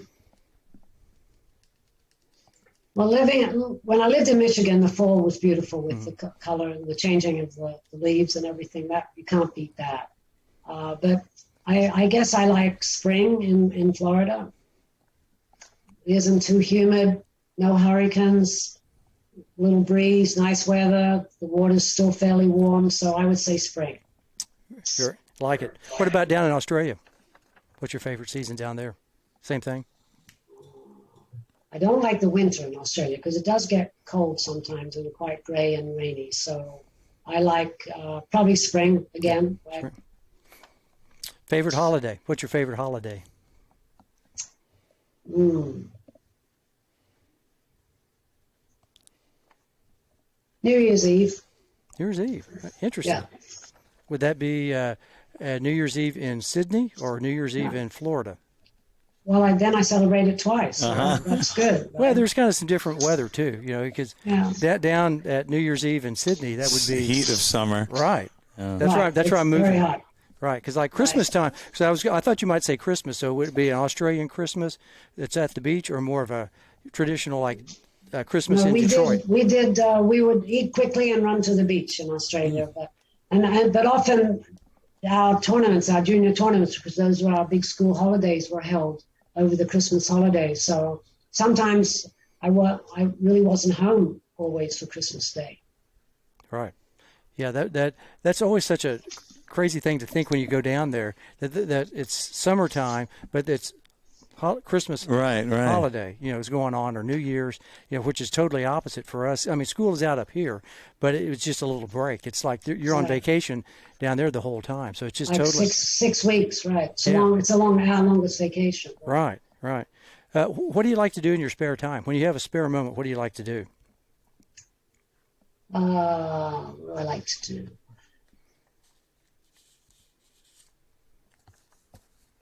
I like to read, but now I listen to most of my books. I don't really sit and read a hardcover book that much anymore.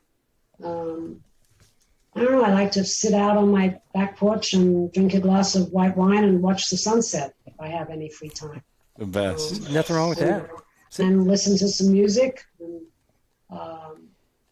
but I do like going to the movies. I haven't been to a movie recently because of COVID, obviously, but I watch a lot of movies on TV now.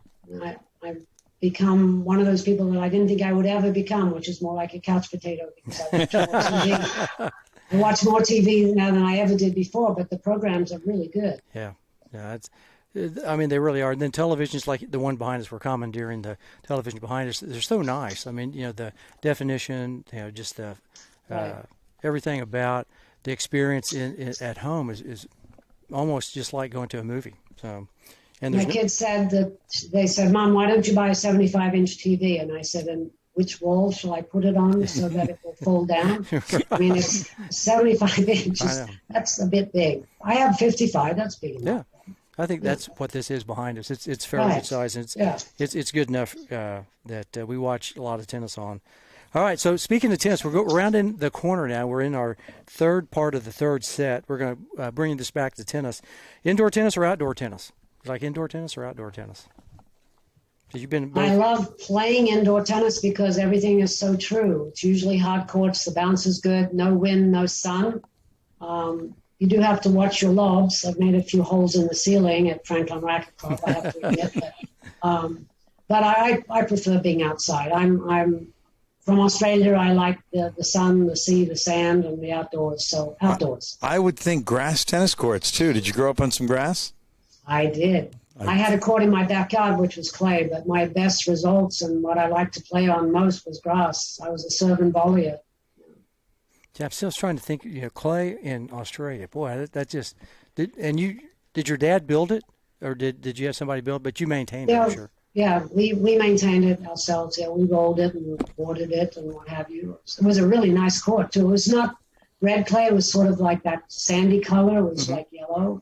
But it was a really nice court. But as I said, it wasn't unusual in the 60s back then, or even late 50s, for people to have private courts, and we had league matches that people would rent the courts out and play. So it was an interesting way to play your tennis. Don't the Australians have a French word for clay, like en tout cas or something? En tout cas.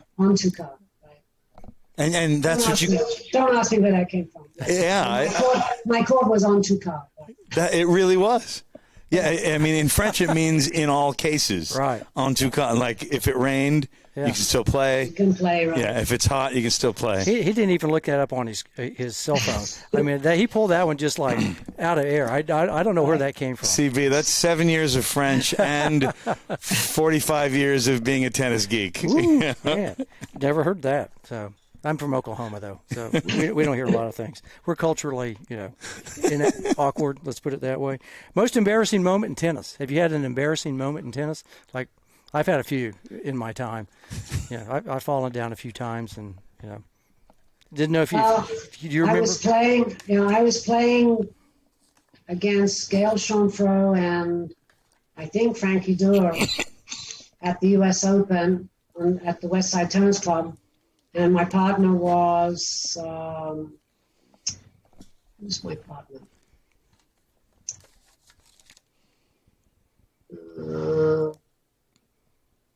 I have to think. Anyway, she hit a return serve very late, hit me in the temple, and knocked me out. So I was like dead to the world on the court. I can't remember who I was playing with. Was it your Canadian friend? No, I don't think it was. I think it was maybe Faye Toyne from Australia, who was another one of my doubles partners for a while.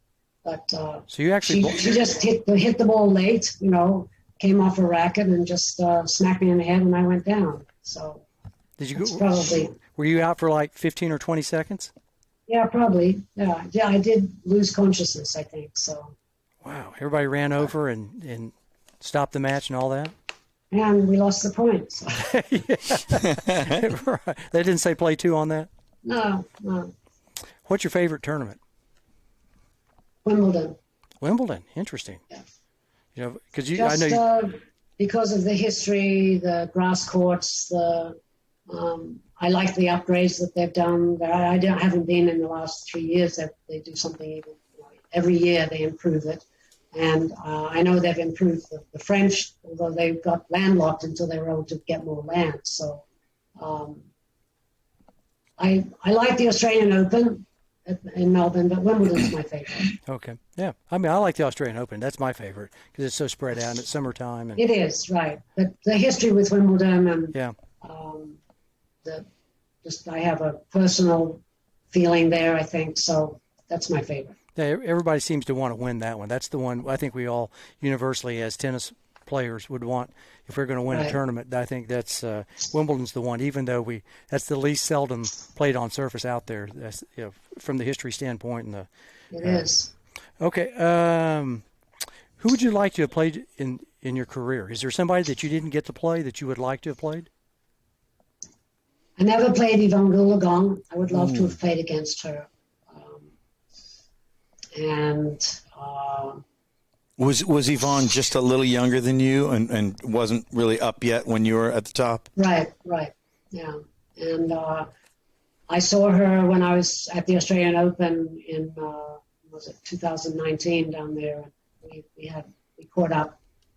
My husband's name was Roger, and hers husband's name is Roger. Roger Cawley, yeah. Yeah. So they knew one another because Roger Cawley is English also. Yeah. So we had quite a few things in common. But she's such a wonderful person and is doing really such great things for the Indigenous people in Australia there. She has a great foundation. So I would have liked to have played against her. I love her game. She's so smooth. It's just really graceful. That nice beautiful mover. Slice backhand. Beautiful everything. Yeah. Volleys, movement, even her serve, just gorgeous. Who's your favorite tennis player? Roger Federer. Roger, yeah. What about on the women's side? Is there somebody over there that... I enjoyed Martina because I think she really did a lot for women's tennis, changed the fitness level of the game, just the whole approach to the sport, the power, everything else. I admired the way she handled herself with a lot of difficult press and what she went through personally, but I still say she's my favorite. I think she's the best doubles player ever, really. And I think she and Pam Shriver were almost unbeatable for obviously a number of years. But so I say Martina. And even in singles, what a joy to watch the serve and volley, the leftiness, the crafty, and she could rip a one-handed backhand pass with topspin whenever she felt like it too. She was the best. She had some seasons that were McEnroe Djokovic level, like 90-2. She had a few years like that. She was the most dominant. She was the Mike Tyson of women's tennis. I thought she was the greatest, yeah. And I think she changed the whole level of the approach for the women as to how much time you spend in the gym. And it's okay to have muscles and be strong out there and speak out and be who you are. So I admire her for that as well. She has good taste in music, too. I remember being at a Gypsy Kings concert, and who's right in front of me? This 5'9" blonde lady. It's Martina. Martina? Great taste Never in music. Heard that story. She's cool. Yeah. The Gypsy Kings. Yeah. Interesting. Atlanta, Georgia. Right. Same concert we were. Yeah. Fulton County Stadium. I think it was in town somewhere. It wasn't quite that big. Yeah. That's the only stadium I know. I just popped that one off. I don't know what I'm talking about. Did you have any superstitions or rituals, or maybe was there anybody quirky on the tour that you can recall had any superstitions that were kind of funny, or rituals like not stepping on the lines, or they wanted red M&Ms on in their hotel room, or did you have any of that kind of stuff? I know Betty Stovin never would step on the line. She would always just a lot of people don't step on lines. I think tennis players are quite superstitious. A lot of them have rituals or little ticks and things that they do over and over again. But I used to wear a visor when I played in my senior years, and I started to have to wear sunglasses because I'm have light colored eyes, and the sun was really bothering my eyes. So when it wasn't sunny and I didn't have the glasses on, I would still keep going like this.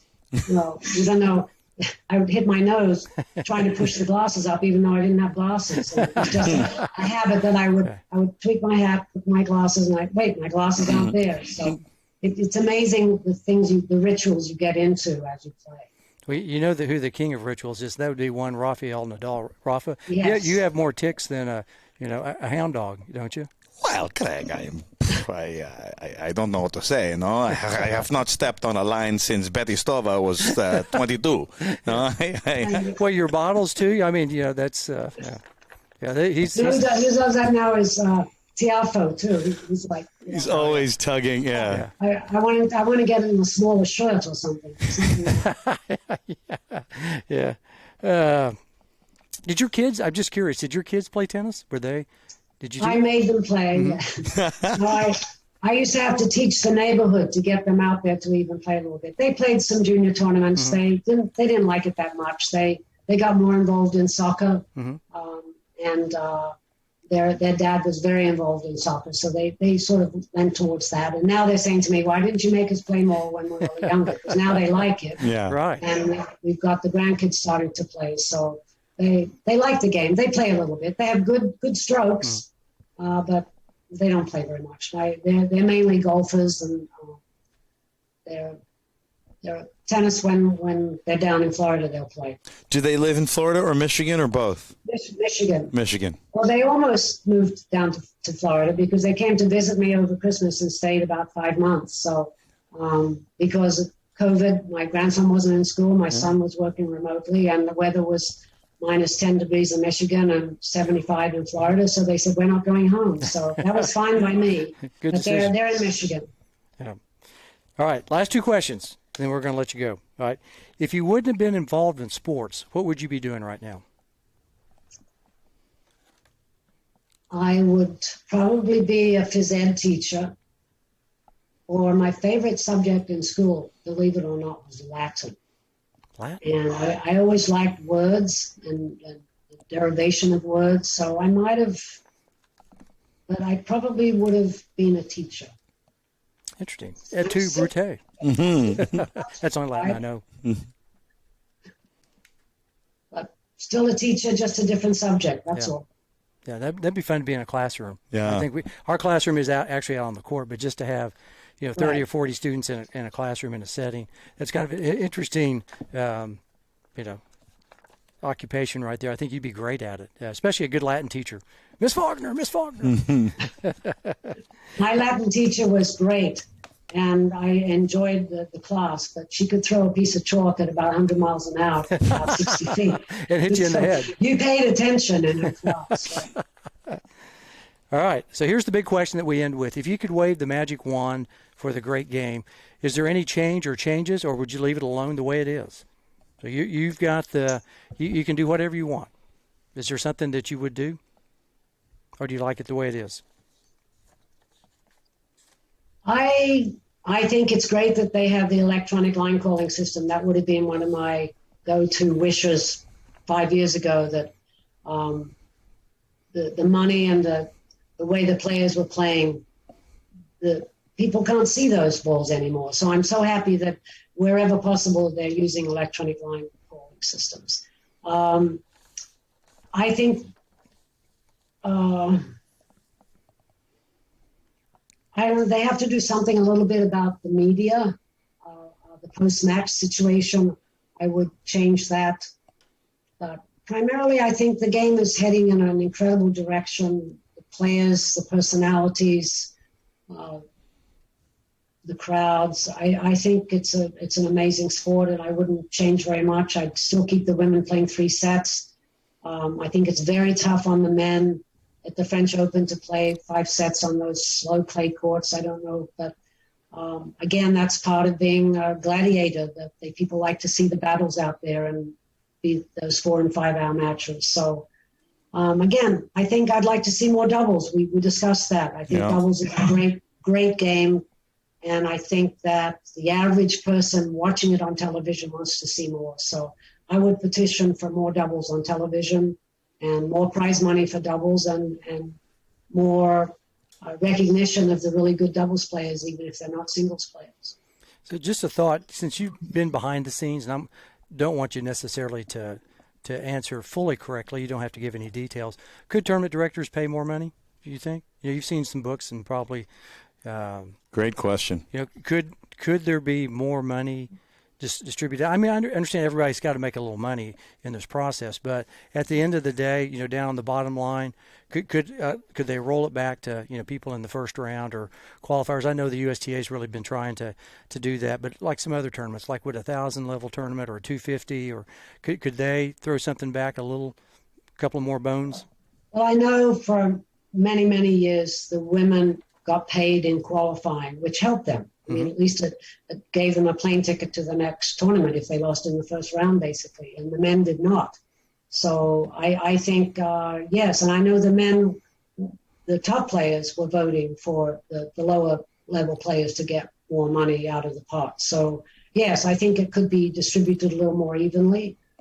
Certainly, I would have loved to have, gotten $120,000 getting into the second round of, U.S. Open or whatever it was that it is these days. So that's a lot of money, but that's coming from the sponsors and from the people that pay to watch the tournaments. But the regular tournaments, the 500 level tournaments, probably not. You have a lot of behind the scenes costs, the transportation, the player food, there's a lot of things that you have to do. Those people aren't all volunteers. There's a lot of people you have to pay. So, but the 1,000 level, yes, probably. The Grand Slams certainly pay out a lot of money.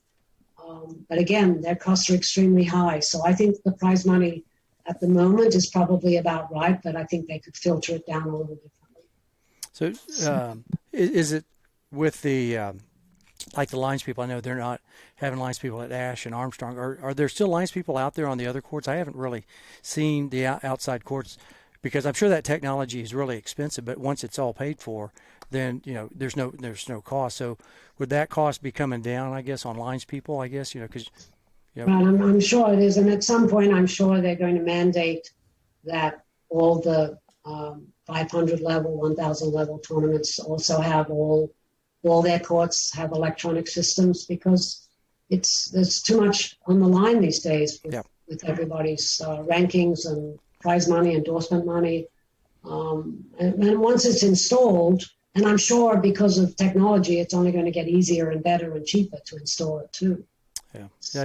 I hadn't seen the outside courts. I hadn't watched too much. I've seen Ash and Armstrong. It just looks really strange just to see the ball boys and just to hear out, and you're like, where'd that come from? Like a voice from above or something, just mysteriously out, fault, whatever.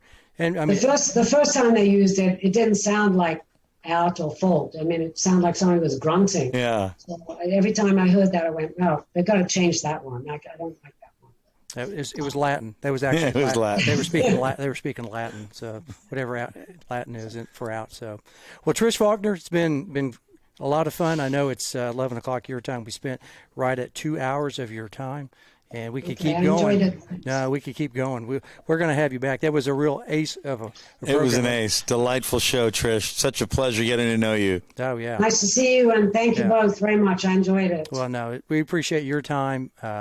We'll get a couple of chapeaus and visors down that way to Florida, down to Florida, because we want you to spread the good word. One for Roger too. Yeah, right. Right. Okay. Well, thank you guys very much. We appreciate your time. Wish we were going to be in Vegas this year, but you talked about women's tennis. It's going on next week for us. I mean, it's coming up Wednesday, Thursday, Friday are my days, and then we've got a big event at John Newcomb's. Yeah, coming Speaking up. Of great Australians. That's right. Yeah. Well, I'll play some blackjack for you while I'm in Vegas. I like it. throw a couple of dice for me. Love it. I'm the dice guy. I like. Oh, you are. All right. Oh man, I love it.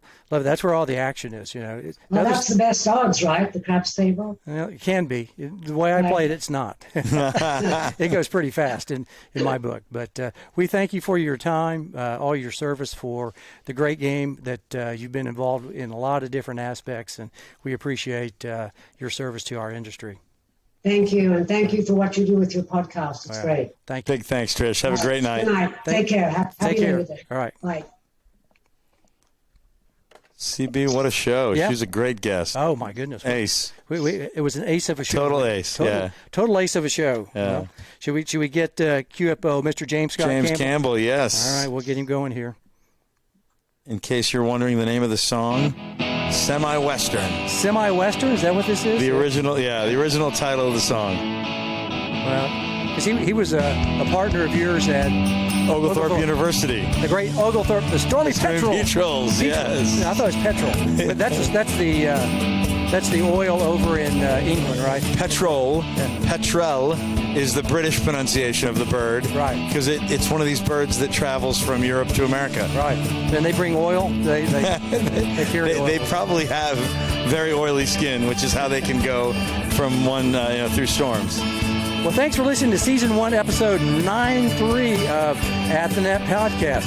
Join us in 2 weeks. We're going to be off next week because we talked about we're going to be down at the John Newcomb Tennis Ranch in New Braunfels running a big junior tournament. And so do check our Instagram. We may do a quick pop-up, a quick live. Yep. And then Wednesday night, check out our fun times on Instagram also. Yep. At the Net Talk Show at Instagram. So join us Wednesday night, 8 Central, 9 Eastern. We'll definitely have a guest on September 19th. We're still trying to book them. And I think I was looking at a guest, trying to get them for the 19th. And I think they're going to have to change. We were trying to get Dr. Greg Prudhomme, the Grand Canyon University tennis coach. Really fun. This will be his second time. Yep. He was scheduled to be on our show when I was sick, but we had to cancel out, so we're trying to catch him. We'll catch him another time, but we'll definitely have somebody on September 19th. Also join us, like AJ said, Wednesday nights, Instagram. We're going to be doing some stuff, aren't we? Tennis shorts. We'll do tennis shorts. What's in Craig Bell's tennis shorts? Well, you find out Wednesday night on Instagram. Yeah, they're in a whole lot. Yeah, that's for sure. But and lastly, be sure to like and follow us on Facebook, YouTube, Instagram, and our other social media outlets. Plus, tell a friend or friends. We want everybody to be a nethead, right? We do. So how do you become a nethead? Just subscribe. Save, share, like, subscribe, and tell your friends. Thank you. Thank you. All right, everybody. Appreciate you all watching, tuning in. And that's the tennis news as it seems to us. Good night, everybody, from Dallas, Texas. Good night. Thank you. Ooh, almost got to the end of the song on this one. Right. Nice going, CB. That was a good guest. She's really cool. Update, leave meeting update. Okay, well, it's... Musically, my goodness. Up on the young... Lady Gaga. Crazy choice. Pink. Pink and Gaga. Yeah, we had a good time. Yeah, she's Very nice lady. Yeah, and we'll do... she does the Native American one? Yeah, she's part of the... Yeah, she's on the diversity and education. Yeah, DEI, D&I. Faber. Always thinking fictitious Faber. Yeah. It's always such a great... One of the finest movies ever. Faber. Faber College. What happened to us over on Streamlabs?